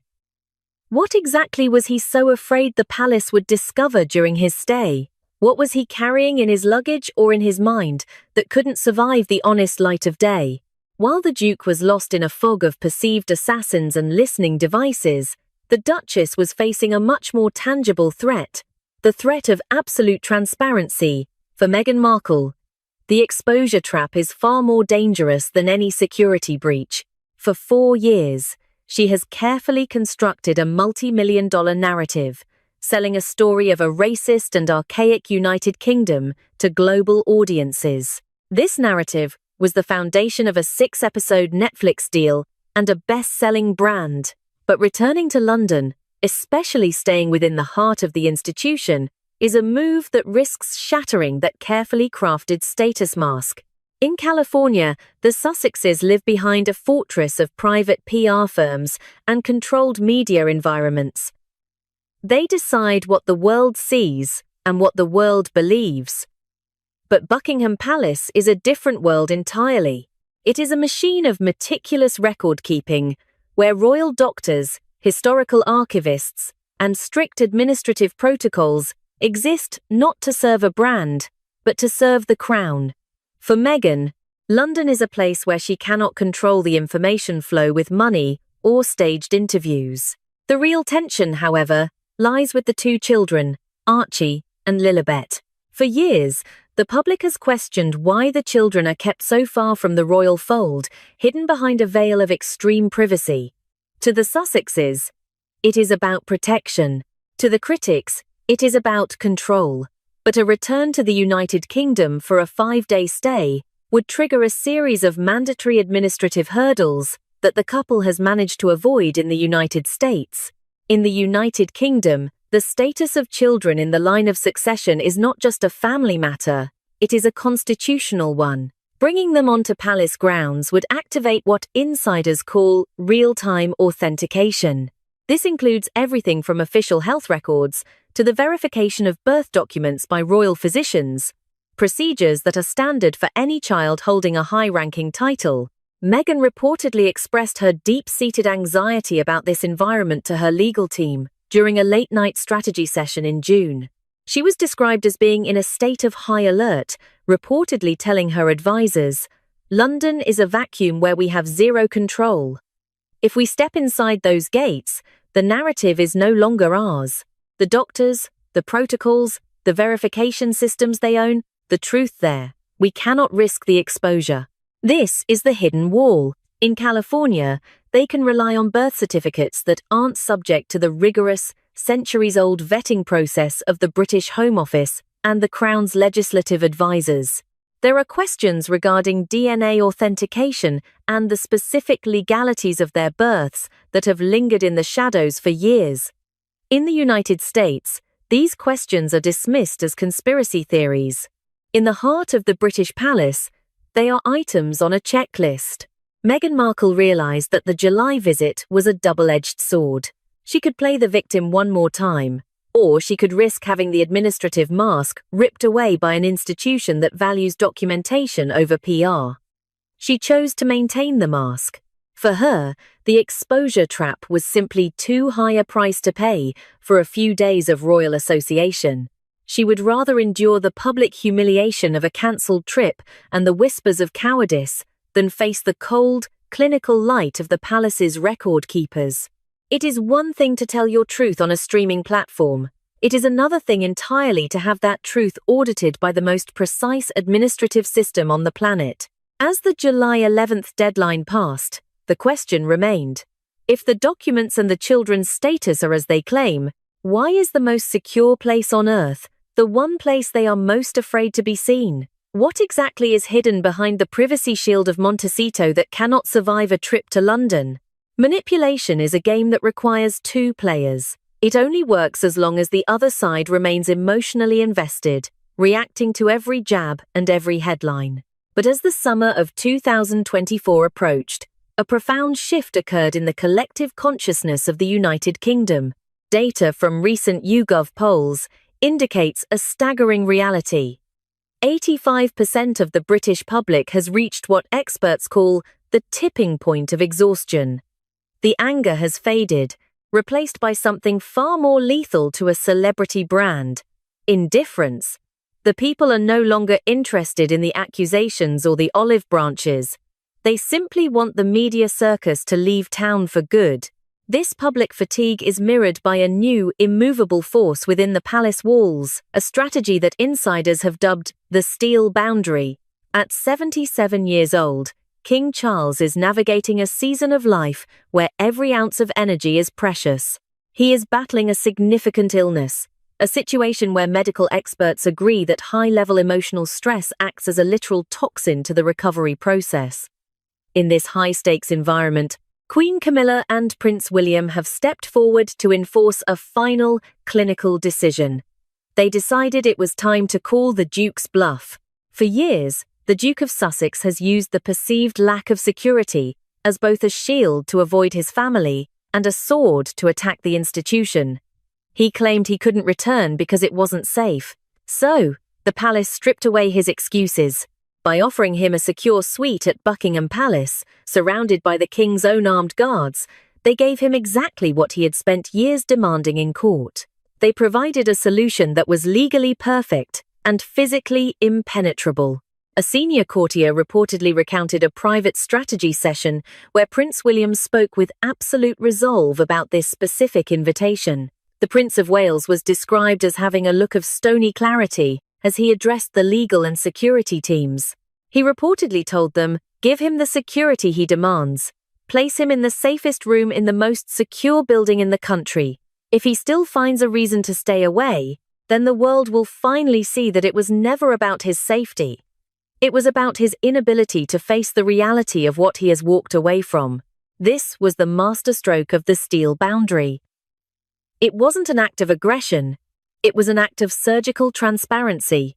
By removing the obstacle of security, the palace forced the Sussexes to confront their own internal instability. To a mind caught in a foggy state and tethered to a narrative of victimhood, a generous offer of protection doesn't feel like a gift, it feels like an ambush. Harry and Meghan didn't cancel their July trip because of a genuine threat from the outside. They cancelled it because the protection offered from the inside was too real. It would have required them to step out of the fog and into the light of accountability. The 85% of the public who were exhausted by the drama saw the cancellation for what it was: the ultimate self-sabotage. The king, despite his health battles, had extended a hand. The institution had followed the law. The guards were ready. And yet, the Sussexes chose to stay in the shadows of California, claiming the fog was still too thick. As we move toward the final quarter of 2024, the boundary has been set.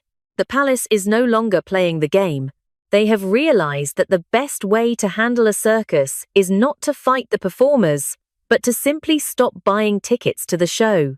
The silence from London is no longer a sign of weakness. It is the sound of an institution that has moved on. In the world of high-stakes power plays, true authority rarely feels the need to shout. The loudest statement made by the British monarchy throughout the summer of 2024 was not a press release or a televised interview, it was an empty room. By offering Prince Harry a secure, armed sanctuary within Buckingham Palace and watching him reject it within 22 hours, the Crown delivered the ultimate silent checkmate. It was a clinical demonstration of a brutal truth. The royal family functions with meticulous perfection, with or without the Duke and Duchess of Sussex. Harry and Meghan have spent years building a narrative centered on the lack of safety in the United Kingdom. They made the issue of security the hill they were prepared to die on, legally and reputationally. But in July, that hill collapsed into a pile of sand. When the king called their bluff and provided the very protection they claimed to crave, the Sussexes were forced to reveal their true hand. They didn't fear the lack of guards, they feared the presence of accountability. Now, they find themselves increasingly isolated in their $14 million fortress in Montecito, a home that was meant to be a base for a global empire, but has instead become a gilded bunker. Insiders within the palace have reportedly described the atmosphere following the cancellation as one of stony relief. One senior courtier reportedly remarked to colleagues during a briefing, "The king has done his duty as a father and a sovereign. He opened the door, he provided the shield, and the Duke chose to stay in the dark. We are no longer chasing ghosts." The page has been turned. This sentiment reflects an institution that has moved past the era of negotiation. The royal family is no longer reacting to the Sussexes. They are simply existing as if the Sussexes are no longer part of the equation. For Harry, the consequences of this self-inflicted isolation are becoming impossible to ignore. By rejecting the safest building in the country, he has undermined every future legal argument he could make regarding his protection. If Buckingham Palace isn't safe enough for him, then no place on earth ever will be. He is trapped by his own narrative of paranoia. Behind the scenes in California, the mood is reportedly far from the polished image of peace they project.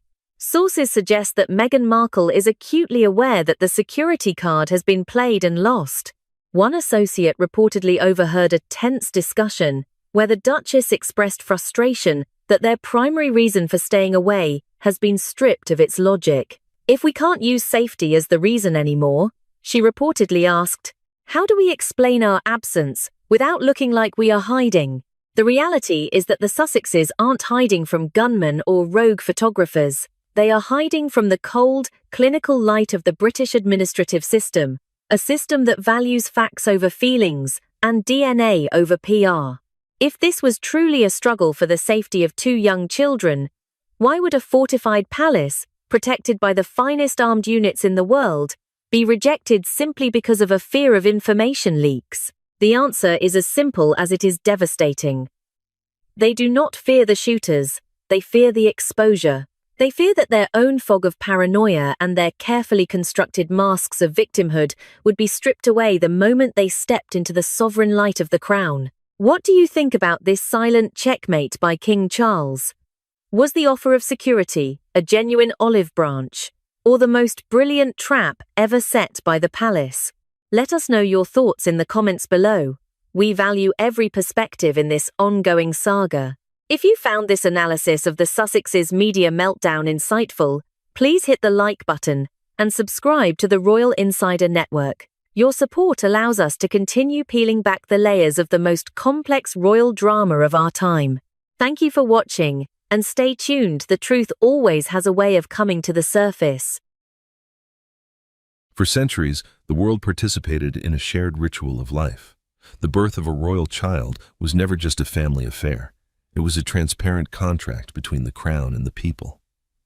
We all remember the iconic images, the royal physicians in their formal attire, signing the official bulletin, and that bulletin being placed on a golden easel behind the iron gates of Buckingham Palace. It was a moment of absolute clarity, a historical tradition designed to prove beyond any shadow of a doubt the legitimacy of the next generation. But in the late 20-teens and early 20s, that 1,000-year-old mirror was suddenly shattered. Instead of a transparent ritual, the world was met with a total security blackout zone. The births of Archie and Lilibet were not celebrated with the usual public milestones. They were managed with an extreme level of micromanagement that bordered on the obsessive. At the time, the public reason given was a desire for modern privacy, a young family wanting to protect their children from the glare of the paparazzi. But if you look closely at the shockwaves created by Tom Bower's explosive book titled Betrayal, released in March 2026, you will realize this was never a war for privacy. It was a strategic operation to hide a constitutional loophole hidden deep within the bloodline. Welcome back to the Royal Insider Network. Before we dive into the calculated moves behind these shocking DNA questions, make sure to tap that subscribe button and turn on notifications. We are uncovering the truth behind the headlines, and you do not want to miss what is coming next. If you find this investigation eye-opening, leave a like to help the channel grow. We want to hear from you. Do you think royal births should remain a public ritual, or is total privacy the new standard type, tradition, or privacy? In the comments below. The tension behind the scenes during these births was reportedly palpable, as the Duke and Duchess of Sussex moved to bypass the traditional royal medical team. Red flags were raised within the palace walls. Prince Harry was heard telling his senior advisors during a heated briefing, quote, "We are doing this our way. My children are not public property, and their birth will be a private family matter. I will not have them paraded like trophies on the hospital steps," end quote. While that sentiment resonated with some, the machinery of the monarchy saw it differently. An anonymous palace official was heard whispering to a colleague at the time, quote, "The level of micromanagement over these births is unprecedented. It is not just about the cameras. It is as if they are terrified of what the official state doctors might find or fail to document. It is creating a constitutional blind spot that we may not be able to fix," end quote. By March 2026, the narrative had shifted from privacy to precedent. The British Constitution is very specific about the line of succession. To hold a place in that line, a child must be born of the body, a legal term requiring specific medical verification that has been the standard for generations. By opting for secret births in undisclosed locations with private medical staff, the Sussexes did not just protect their children's faces, they inadvertently, or perhaps intentionally, clouded their legal standing. This was the birth of a mystery that would eventually lead to the greatest constitutional crisis of the modern era. As the public began to question why the usual signatures were missing and why the documentation remained under lock and key, the shadow of doubt began to grow. What was once a celebration of life had become a game of shadows. And as the revelations from the book Betrayal began to circulate, the world realized that the most dangerous thing for a monarchy isn't a scandal. It is an unanswered question about the bloodline itself. To understand the origins of the suspicion growing on both sides of the Atlantic, we must look past the glossy photographs and focus on the cold clinical data found in the public records. For a couple that has consistently demanded absolute precision from the global media, the Duke and Duchess of Sussex have left behind a paper trail filled with staggering administrative anomalies. Why would individuals who manage their public image with such intensity allow glaring inconsistencies to remain on documents of supreme legal and constitutional importance? If you analyze these technical errors, you realize they are not mere accidents. They are the cracks in a carefully constructed matrix. The first clue lies in the very language used by the institution itself. Royal observers, most notably Lady Colin Campbell, have pointed to a subtle but significant shift in the wording of the official palace announcements. For generations, the birth of a royal child was heralded with the phrase, "born of Her Royal Highness." This is a specific legal descriptor indicating biological lineage. However, in the case of the Sussex children, the announcements shifted to the phrase, "the birth of a daughter for the Duke and Duchess." To a casual reader, this seems like a modern stylistic choice. To a legal auditor of royal precedent, it is a red flag. A source familiar with palace protocol was heard discussing this distinction with colleagues, stating, quote, "The palace does not use prepositions by accident. To say a child is born for someone rather than of someone creates a linguistic distance that in the world of the British Constitution can be interpreted as a lack of clinical verification," end quote. The second anomaly is found in the Duke's own behavior before the cameras. During his first interview at the Windsor stables following the announcement of Archie's arrival, Prince Harry appeared to lose track of his own scripted timeline. As the world watched, he beamed at the cameras and made a comment that sent shockwaves through the royal reporting pool. He was heard saying, quote, "It has been amazing.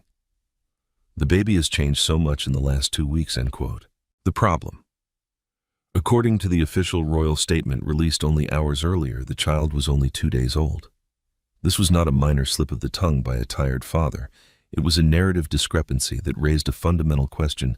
If the world was being told the child arrived 48 hours ago, why had the father been observing his development for 14 days? The third, and perhaps most clinical anomaly, is found in the administrative codes on the legal documentation in the United States. When the birth certificate for Lilibet was analyzed, researchers noticed a geographic inconsistency that defied standard bureaucratic practice. The certificate reportedly carried an administrative area code of 105A code specifically assigned to the state of Colorado. However, the child was supposedly born at Santa Barbara Cottage Hospital, which falls under the jurisdiction of Code 104 for California. In the high-stakes world of state records, these numbers are not optional. They are the digital fingerprints of a birth's location. Why would a child born in a California hospital carry a Colorado administrative marker?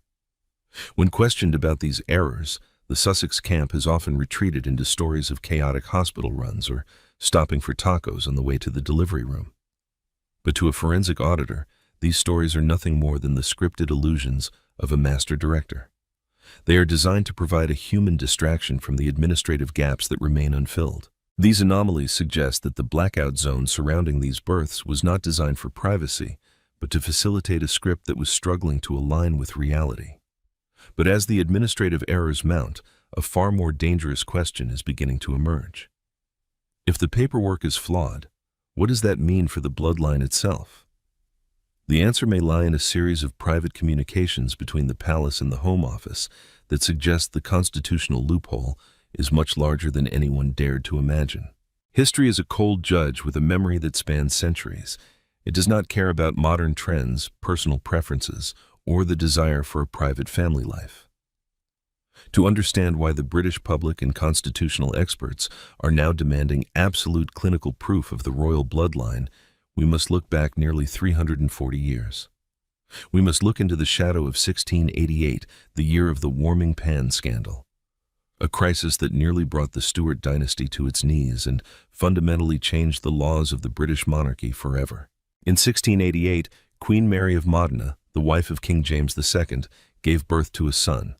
However, the birth took place behind closed doors, surrounded only by a small circle of loyalist courtiers. Rumors immediately ignited across the country. The opposition accused the Queen of smuggling a stranger's baby into the birthing chamber inside a copper warming pan to ensure a Catholic heir to the throne. The suspicion was so intense that it fueled a revolution.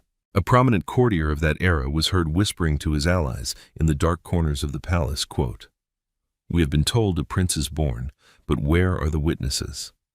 Without the eyes of the state upon the cradle, how can we know the blood in his veins is the blood of the king? This is not a family matter. It is a matter of the crown's very survival," end quote. The fallout from this scandal was so severe that it created an ironclad law in the United Kingdom: never again would a royal birth be a private affair. From that moment on, a legal and legislative framework was established. For a child to enter the line of succession, the birth had to be witnessed and certified on the spot by the Home Secretary and a team of state-sanctioned royal physicians. This was the royal medical filter, a historical safeguard designed to prevent any doubt about the legitimacy of the succession. For generations, this rule was followed to the letter. Even Queen Elizabeth II and the Princess of Wales adhered to the spirit of this transparency, providing the public with the signed medical bulletins that served as the state's seal of approval. But in 2090 and 2021, that historical anchor was cut loose. By bypassing the royal medical team and refusing to have the Home Secretary present or even informed of the location, the Duke and Duchess of Sussex didn't just choose privacy. They intentionally walked away from 340 years of constitutional protection. The institution of the monarchy does not change its laws because of the emotions of a prince. It is a machine designed for continuity, and its fuel is legitimacy. Historians watching the current DNA debate have been quick to point out the severity of this break with precedent. One expert in constitutional law was heard remarking during a recent symposium, quote, "The rules exist because 1688 taught us that a secret birth is a contested birth. If you remove the witnesses, you remove the certainty. The institution did not yield for a king in 1688, and it will certainly not bend the Constitution to recognize children born outside the royal medical filter in 2026, end quote. By ignoring the ghost of 1688, the Sussexes have placed their children in a legal purgatory. They have attempted to claim the status of the bloodline while rejecting the very rituals that prove it. As the shadow of the warming pan scandal returns to haunt the modern era, the question of legitimacy is no longer a tabloid headline. It is a constitutional crisis waiting for a resolution. But as the pressure for proof reaches a boiling point, an even more disturbing revelation is beginning to surface from within the medical community, suggesting that the blackout was only the first step in a much deeper deception.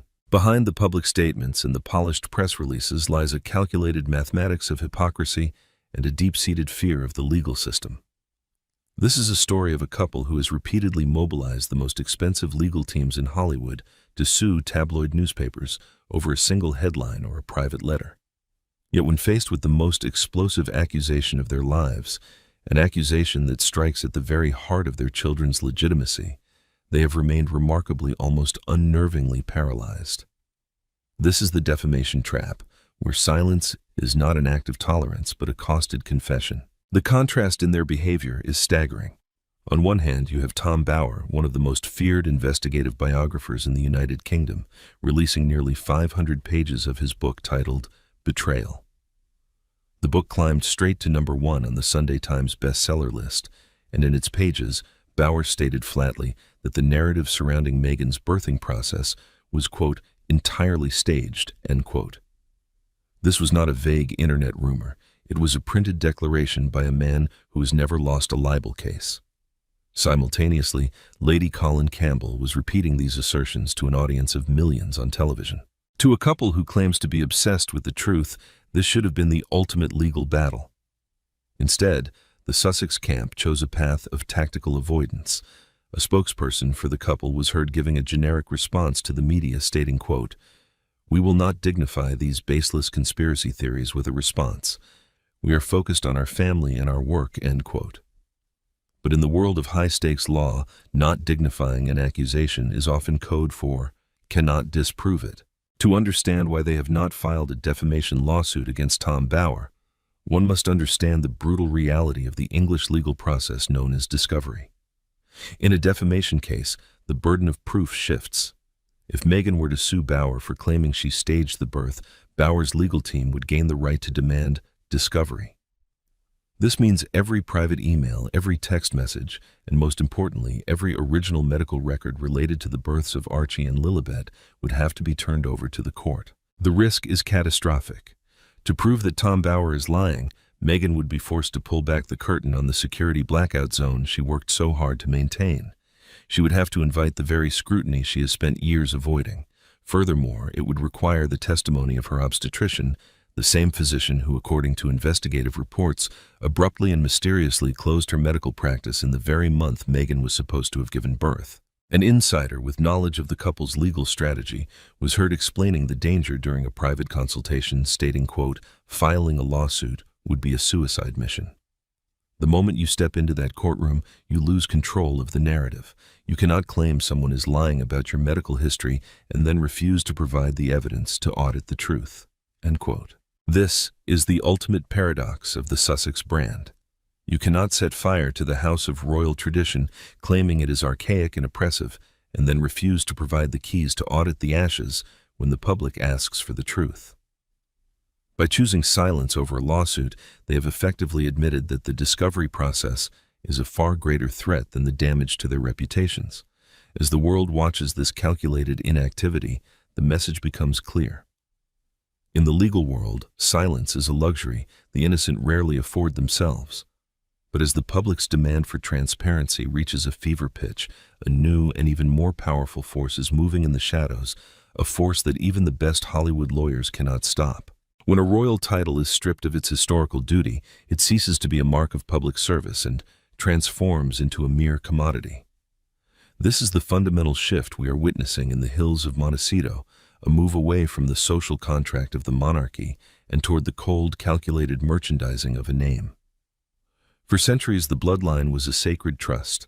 Today, in the hands of the Duke and Duchess of Sussex, it has been repurposed into a branding asset where the mystery surrounding a child's birth is not a matter of privacy, but a matter of market value. To understand the severity of this shift, one only needs to look at the contrast provided by other members of the royal family. Princesses. Beatrice and Eugenie, although not always working royals in the traditional sense, have consistently adhered to the requirements of the institution. When their children were born, the medical certifications were filed, the witnesses were acknowledged, and the public was given the transparency required by the Constitution. They understood that their place in the line of succession was a privilege that required accountability. Even Princess Catherine, under the intense glare of the global media, provided the signed bulletins that served as the state's seal of approval. In contrast, the strategy employed for the Sussex children appears to be one of deliberate obscurity used for media leverage. A source familiar with the couple's branding meetings was heard describing the internal philosophy, stating, quote, the less the public knows, the more the reveal is worth. We aren't just raising children, we are building a multi-generational brand that needs to maintain its exclusivity to command top dollar from streaming partners." End quote. This commercialization reached a fever pitch with the birth of their daughter. By choosing the name Lilibet, the most intimate private nickname of the late Queen Elizabeth II, the couple didn't just pay a tribute, they seized a piece of royal intellectual property. Records indicate that within the very same week of the child's birth, applications were filed to secure the commercial trademark for the name Lilibet. This was not the act of a family seeking a quiet life, it was the act of a corporation securing its next product line. The children have become, in the most clinical sense, chips on a poker table. By withholding their presence from the United Kingdom and keeping the details of their births shrouded in secrecy, the Sussexes have attempted to use them as leverage against the palace. They have effectively told the monarchy that access to the children is contingent upon the granting of state-funded security and the restoration of royal perks. Harry was heard telling his circle of advisors during a strategy session, quote, "If they want to see the kids, they have to play ball on the security front. The children are the only bridge they have left to the next generation, and we control that bridge," end quote. This is the merchandising of the name. Instead of being raised within a heritage of service, Archie and Lilibet are being positioned as the ultimate bargaining tools in a financial game with Netflix in the home office. Their royal status is being treated as a high-value asset to be traded for protection and prestige. But as this commercial strategy becomes more transparent, the ethical foundation of their claims is beginning to crumble. The world is starting to realize that you cannot claim to hate the goldfish bowl of royal life while charging admission for a front-row seat. As the public's patience wears thin, the ultimate question remains, what happens when the palace decides that the price of these chips is simply too high to pay? The answer lies in a final devastating maneuver being prepared in the halls of Parliament, a move that would render the Sussex branding assets completely worthless overnight. Buckingham Palace understands a fundamental law that the hills of California have yet to grasp. The sovereignty does not compromise for PR campaigns. In the high-stakes world of dynastic survival, the ultimate checkmate delivered by King Charles and Prince William was not a loud ultimatum or a dramatic public confrontation. It was something far more lethal to a manufactured narrative. It was the clinical enforcement of the law. They have signaled that while an individual's right to privacy is respected in the private sphere, it must always bow before the public's right to know the truth regarding the legitimacy of the throne. The machinery of the monarchy is moving toward a final legal threshold. For years, the Duke and Duchess of Sussex have used the privacy argument as a shield to deflect questions about the medical documentation of their children. But as the constitutional pressure mounts, that shield is beginning to shatter. The Prince of Wales has been particularly firm in private discussions with his legal counsel. He was heard stating with absolute finality, quote, "You cannot have a foot in the door of succession while keeping the door to the truth locked. If the children are to remain in the line of the crown, the proof must be as transparent as the crown itself," end quote. This is the reality of the British Constitution. It is not a suggestion, it is a rigid framework that has survived for over 1,000 years. The individual desire for secrecy cannot override the state's requirement for certainty. A senior constitutional advisor was heard summarizing the palace's stance to members of the cabinet saying, quote, "We are not interested in celebrity drama. We are interested in the clinical verification of the bloodline." Without the authorized medical signatures required by the state, the legal standing of any individual in the line of succession remains a question mark that the monarchy cannot afford to ignore, end quote. The palace's strategy is simple. They are waiting. They are allowing the Sussexes to exhaust their media options while the legal requirements of the United Kingdom remain unchanged. By refusing to engage in a public mudslinging match, the king has forced the burden of proof back onto his son. It is a silent, immovable position. The king is effectively saying that the law is the law, and no amount of Netflix content or emotional interviews can bypass the medical protocols established after 1688. Every card has now been placed upon the constitutional table. The accusations made by investigative journalists like Tom Bower and observers like Lady Colin Campbell have been allowed to circulate without a single legal challenge from the Sussex camp. This leads us to the most uncomfortable question of all.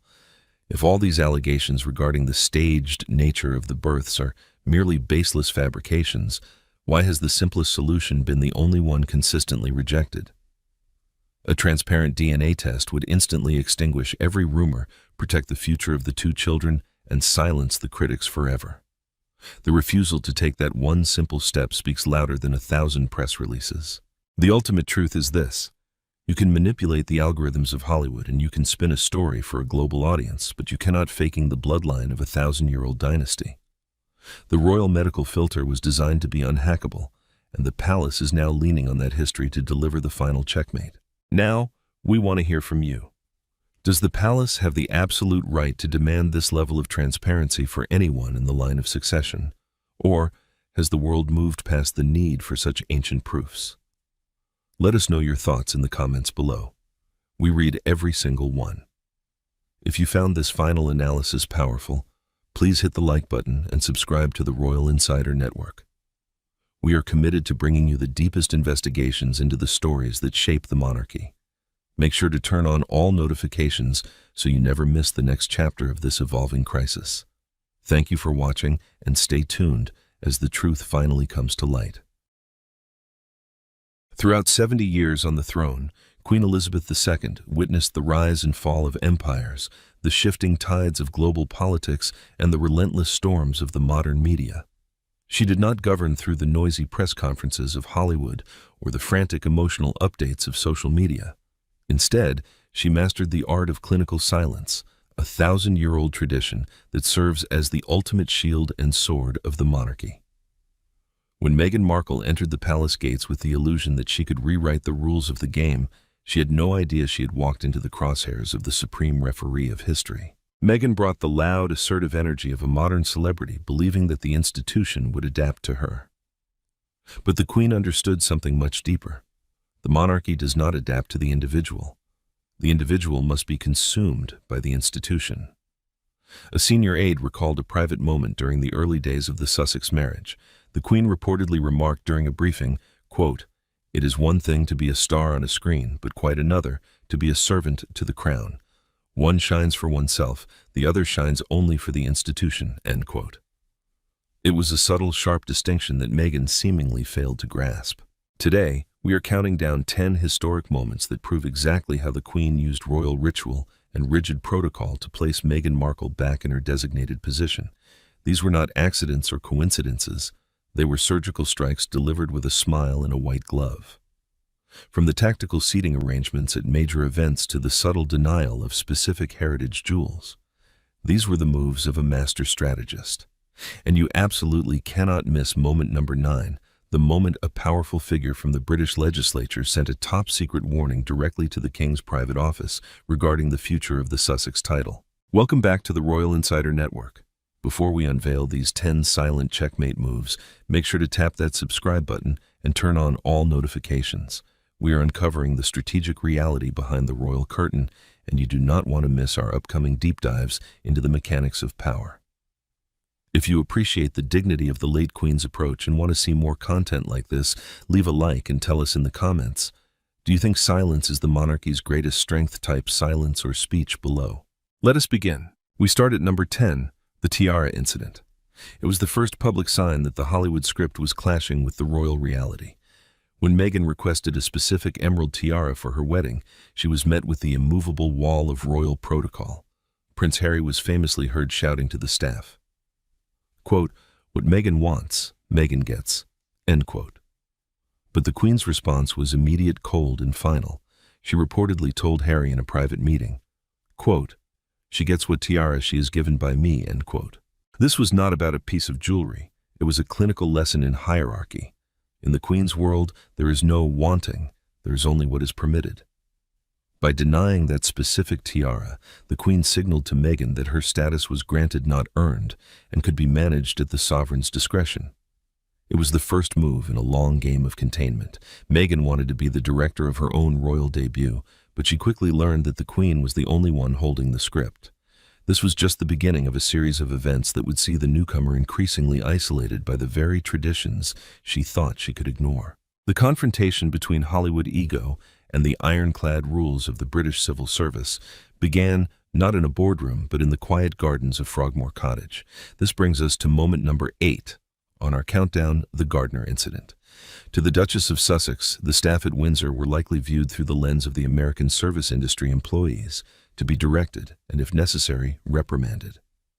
But Meghan was about to learn that in the United Kingdom, the people wearing the green uniforms are not personal servants, they are civil servants.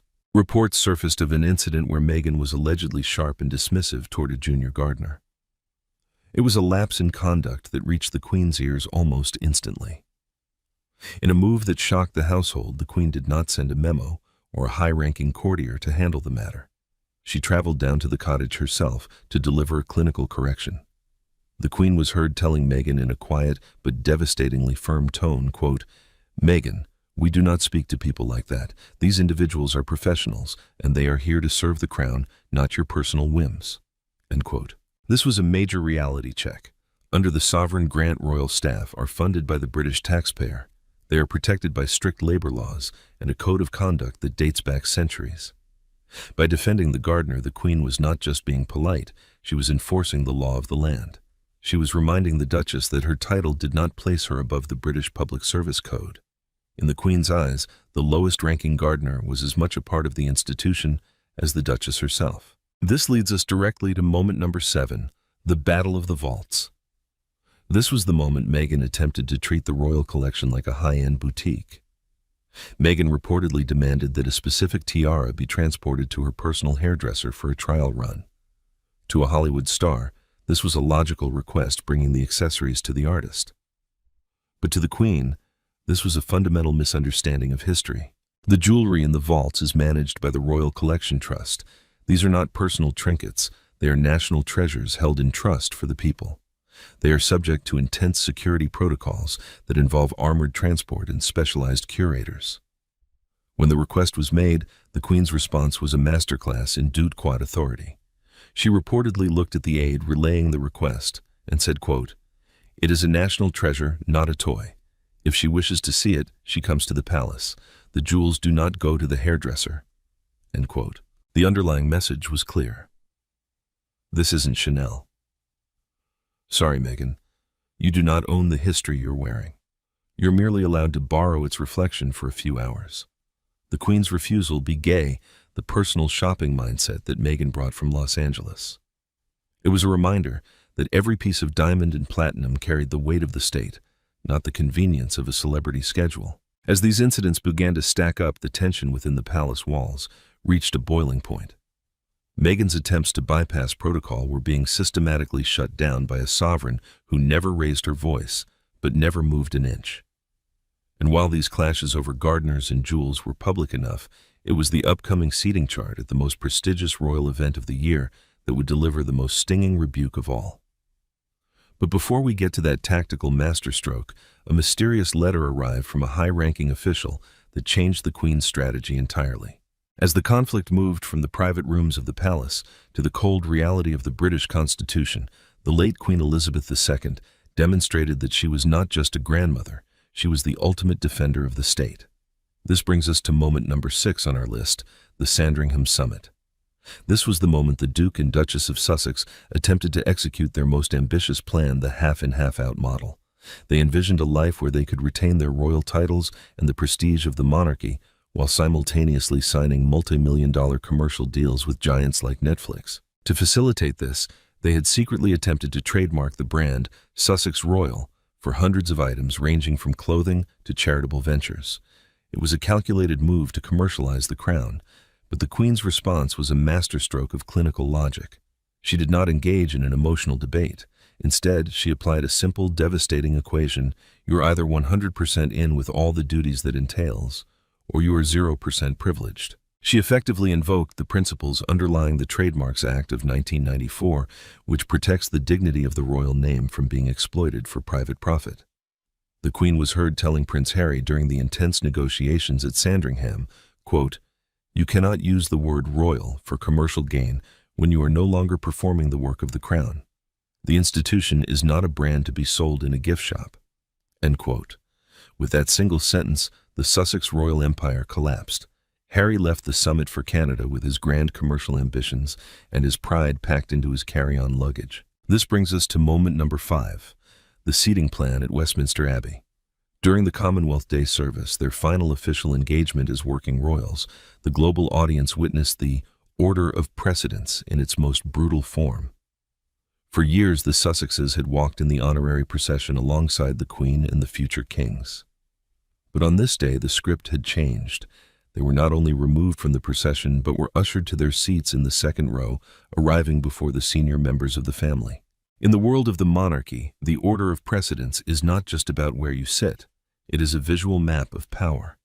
By placing them in the second row, the Queen was using the institutional body language of the crown to deliver a public verdict. There was no anger, no shouting, and no press release. There was only the silent steel boundary of protocol. A witness to the event noted the visible shock on the Duke's face, remarking that he appeared to be hearing a silent message from the Queen. Quote, "By stepping back from your duties, you have stepped out of the circle of the Crown's protection. You are now behind those who remain." End quote. The Queen's message was absolute. She did not need to speak to show the world that the Sussexes had been downgraded. She simply let the 1,000-year-old rules of Westminster Abbey do the talking. The ring of steel had been closed, and for the first time Harry and Meghan were on the outside looking in. But as the Sussexes settled into their new life in America, believing the worst was over, a different kind of storm was gathering in London. While the Queen had managed the seating charts and the trademarks, the British legislature was preparing a much more permanent solution. A secret letter was being drafted in the shadows of Parliament, one that targeted the very thing Harry and Meghan cherished most, their titles, and the warning it contained would eventually lead to the most shocking moment of all. The visual landscape of the monarchy is never left to chance. Every frame, every background, and every subtle placement of an object is a calculated message to the world. This brings us to moment number 4 on our investigation, the Christmas table of 2019. For 7 decades, the Queen's annual Christmas broadcast served as a direct link between the sovereign and the 500 million citizens of the Commonwealth. The desk from which she spoke was traditionally adorned with photographs of her family, a visual representation of the dynasty's strength. In 2019, as the staff prepared the room for the cameras, a photograph of the Duke and Duchess of Sussex with their newborn son Archie was initially placed on the desk. It was a standard inclusion for a royal family member. However, moments before the lighting was set and the recording began, the Queen delivered a clinical instruction that would signal the beginning of the end for the Sussexes' royal standing. She reportedly looked at the collection of frames and with a calm finality pointed to the portrait of Harry and Meghan. She was heard saying to her aides, quote, "I suppose we don't need that one," end quote. When the broadcast aired, the empty space on the desk was a resounding silence that echoed across 56 nations. This was not a grandmother being forgetful. It was a sovereign defining the future of the crown. By removing their image, she was signaling a transition to a slimmed-down monarchy. The table now featured only the direct line of succession, King George VI, Prince Charles, and the family of Prince William. In one silent gesture, the Queen had visually excommunicated the Sussexes from the future of the throne, placing them firmly in the category of private citizens before they had even officially stepped back. This leads us directly to moment number 3, the invisible witness. As the Sussexes relocated to California and began signing multi-million-dollar deals with Hollywood giants, the nature of their relationship with the Queen underwent a disturbing transformation. The late Queen, ever the master of institutional survival, realized that the privacy of the family was now under threat from commercial interests. She implemented a protocol of clinical ruthlessness that treated her own grandson as a high-level data leak risk. The days of casual private phone calls were over. Every time Prince Harry reached out to speak with the Queen, he was met with a new steel-clad reality. No longer was it a conversation between a grandmother and a grandson. Instead, the Queen required a senior royal secretary to be present on the line, recording the conversation and taking detailed minutes of every word spoken. The palace treated these interactions with the same caution they would afford a foreign diplomat or a political adversary. The fear was simple. Any private thought or emotional reflection from the sovereign could be repurposed as a tagline for a Netflix trailer or a chapter in a memoir. A senior courtier was heard explaining the necessity of this invisible witness, stating, Quote, "We cannot allow the private life of the monarchy to become the raw material for a Hollywood script. Every word must now be documented to protect the integrity of the crown." End quote. This was the ultimate institutional defense. The Queen had replaced familial warmth with forensic accountability. She was no longer just speaking to her family, she was managing a liability. By requiring a transcript of their lives, she ensured that the Sussexes could never misrepresent her words without being met by a legal record. As this visual and digital erasure continued, the Duke and Duchess found themselves in a vacuum of their own making. But while the Queen handled the cameras and the phone lines, a much more permanent legal maneuver was being finalized, one that involved a top-secret warning from the heart of the British legislature. The linguistic chess match of the monarchy is played in the margins of official statements, where a single adjective can be more devastating than a 1,000-page legal brief. This brings us to moment number 2 on our countdown of institutional masterstrokes, the forward response that silenced a global media storm. Following the explosive interview with Oprah Winfrey, where allegations were hurled at the very foundation of the palace, the world waited for a declaration of war. What they received instead was a masterpiece of semantics that effectively dismantled the Sussex narrative without firing a single shot. The Queen released a statement containing the now legendary phrase, "Some recollections may vary."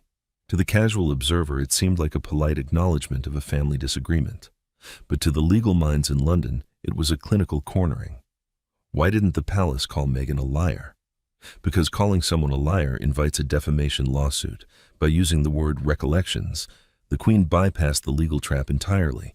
She reframed 6 hours of Netflix-worthy accusations, not as objective facts, but as the subjective delusions of an individual who did not understand the rules of the court. A senior strategist at the palace was heard explaining the brilliance of the phrasing to advisors, stating, quote, "We didn't need to prove she was wrong. We only needed to suggest that her memory was unreliable." It moved the entire conversation from the realm of evidence to the realm of personal perception. She can have her truth, but the institution has the reality. End quote. This was the ultimate rhetorical weapon, a polite forward shrug that left the Sussexes with no legal ground to stand on. This leads us directly to moment number 1, the rejection of the survivors. When Meghan Markle first entered the royal orbit, the Queen attempted to provide her with the ultimate survival kit. She offered the mentorship of 2 women who had survived decades of intense paparazzi scrutiny and public backlash, Queen Camilla and Sophie, the Duchess of Edinburgh. These women are the iron pillars of the modern monarchy, individuals who understand that the job is about endurance, not popularity. But Meghan's response to this offer was a moment of staggering arrogance that revealed the fatal flaw in her strategy. She reportedly looked at the offer of mentorship and replied with a single dismissive sentence. She was heard saying, quote, "I don't need that. I've got Harry," end quote. It was a statement that exposed a massive constitutional blind spot. Did she truly believe that the affection of a prince was a substitute for the knowledge of the institution? Could she not see that Harry, despite his title, was also a product of the very system she was trying to disrupt? By refusing the guidance of Camilla and Sophie, Meghan rejected the only people who could have helped her navigate the minefield of the British press. Sophie and Camilla had paid their dues in silence and service for 20 and 30 years respectively to protect the crown. Meghan believed she could achieve the same results in 20 weeks through the power of her personality alone. It was a failure to recognize that a prince's love is a personal emotion, but the monarchy is a constitutional machine. Without a mentor to show her how to operate the levers of that machine, she was simply a passenger on a collision course with history. As Meghan continued to alienate the very people who were meant to be her allies, the Queen's clinical silence grew deeper. The institution was no longer trying to help the Duchess, it was simply waiting for the inevitable. But while the palace was managing the internal fallout, a far more significant development was taking place in the halls of the British Parliament. A top-secret warning was being prepared by a high-ranking legislative official, a warning that would target the one thing the Sussexes assumed was untouchable. A high-ranking official from the British establishment, a figure deeply embedded in the legislative machinery of the United Kingdom, was once assigned to guide Meghan Markle through the intricate complexities of constitutional monarchy. The goal was to help her transition from a Hollywood actress to a servant of the crown. But the report sent back to the Queen's private office was chilling. The official reportedly observed a dangerous level of cognitive dissonance within the Duchess. He was heard telling the sovereign's inner circle, quote, "She does not seek to understand the hierarchy. She seeks to bypass it. In her mind, she is the protagonist of a new script. She genuinely believes her fame in America makes her more qualified for the role of queen than the Princess of Wales." End quote. This brings us to moment number 9 on our countdown. It was the moment the establishment realized that Meghan did not want to join the royal family. She wanted to replace its core. She viewed the 1,000-year-old line of succession as a popularity contest, one where she believed her media savvy should vault her to the top. This fundamental misunderstanding of the British Constitution turned a potential asset into a systemic threat. This leads us directly to the most painful and ultimate climax moment number 10, the hijacking of the name Lilibet. For years, the global public was fed a narrative that the Duke and Duchess of Sussex had sought and received the Queen's blessing to use her most intimate private childhood nickname for their daughter. But the reality, documented in the years between 2024 and 2026 by respected royal historians like Robert Hardman, tells a devastatingly different story. The Queen was reportedly as angry as anyone had ever seen her. It wasn't just the use of the name, it was the cold-blooded preparation that preceded it. Digital records revealed that the Sussexes had secretly purchased the domain name lilibetdiana.com before they ever sat down to ask for the sovereign's permission. It was a branding exercise disguised as a family tribute. When the Sussexes attempted to pressure the palace into confirming their version of the story, the Queen's silence became her final, most powerful judgment. An insider close to the late Queen witnessed the emotional toll, stating that the sovereign remarked in a moment of rare vulnerability, quote, "They have taken the only thing I had left that was truly mine. Even my own name is now a commercial asset in their world." End quote. This leads us to the ultimate question: why have the Duke and Duchess never sued the historians or the insiders who have published these accounts? Why have they not used their high-priced legal teams to silence Robert Hardman or the palace aides who have gone on the record? The answer lies in the defamation trap. Under English law, the moment the Sussexes file a lawsuit for libel, the court triggers the discovery process. This would force the couple to turn over every private email, every text message, and every business filing related to their branding and the birth of their children. They would be forced to testify under oath about the exact timing of those domain purchases and the true nature of their conversations with the late Queen. They cannot sue because they cannot afford the truth to be audited by a court of law. Their silence in the face of these historical records is not an act of dignity. It is a calculated confession. The late Queen Elizabeth II may have passed away, but her clinical silence continues to protect the integrity of the crown. She left behind a trail of protocol and precedent that has trapped the Sussexes in a vacuum of their own making. They have won the Hollywood news cycle, but they have already lost the war for history. Every card has now been flipped on the constitutional audit table. In your opinion, which of the Queen's institutional rebukes was the most devastating? Was it the seating plan at the Abbey, the legendary forward statement, or the clinical silence following the naming of Lilibet? Let us know in the comments below. We read every single one of your perspectives. If you appreciated this deep dive into the silent checkmate, please give this video a like and subscribe to the Royal Insider Network. We are committed to bringing you the unfiltered truth behind the royal curtain. Turn on all notifications so you never miss our next investigation. Thank you for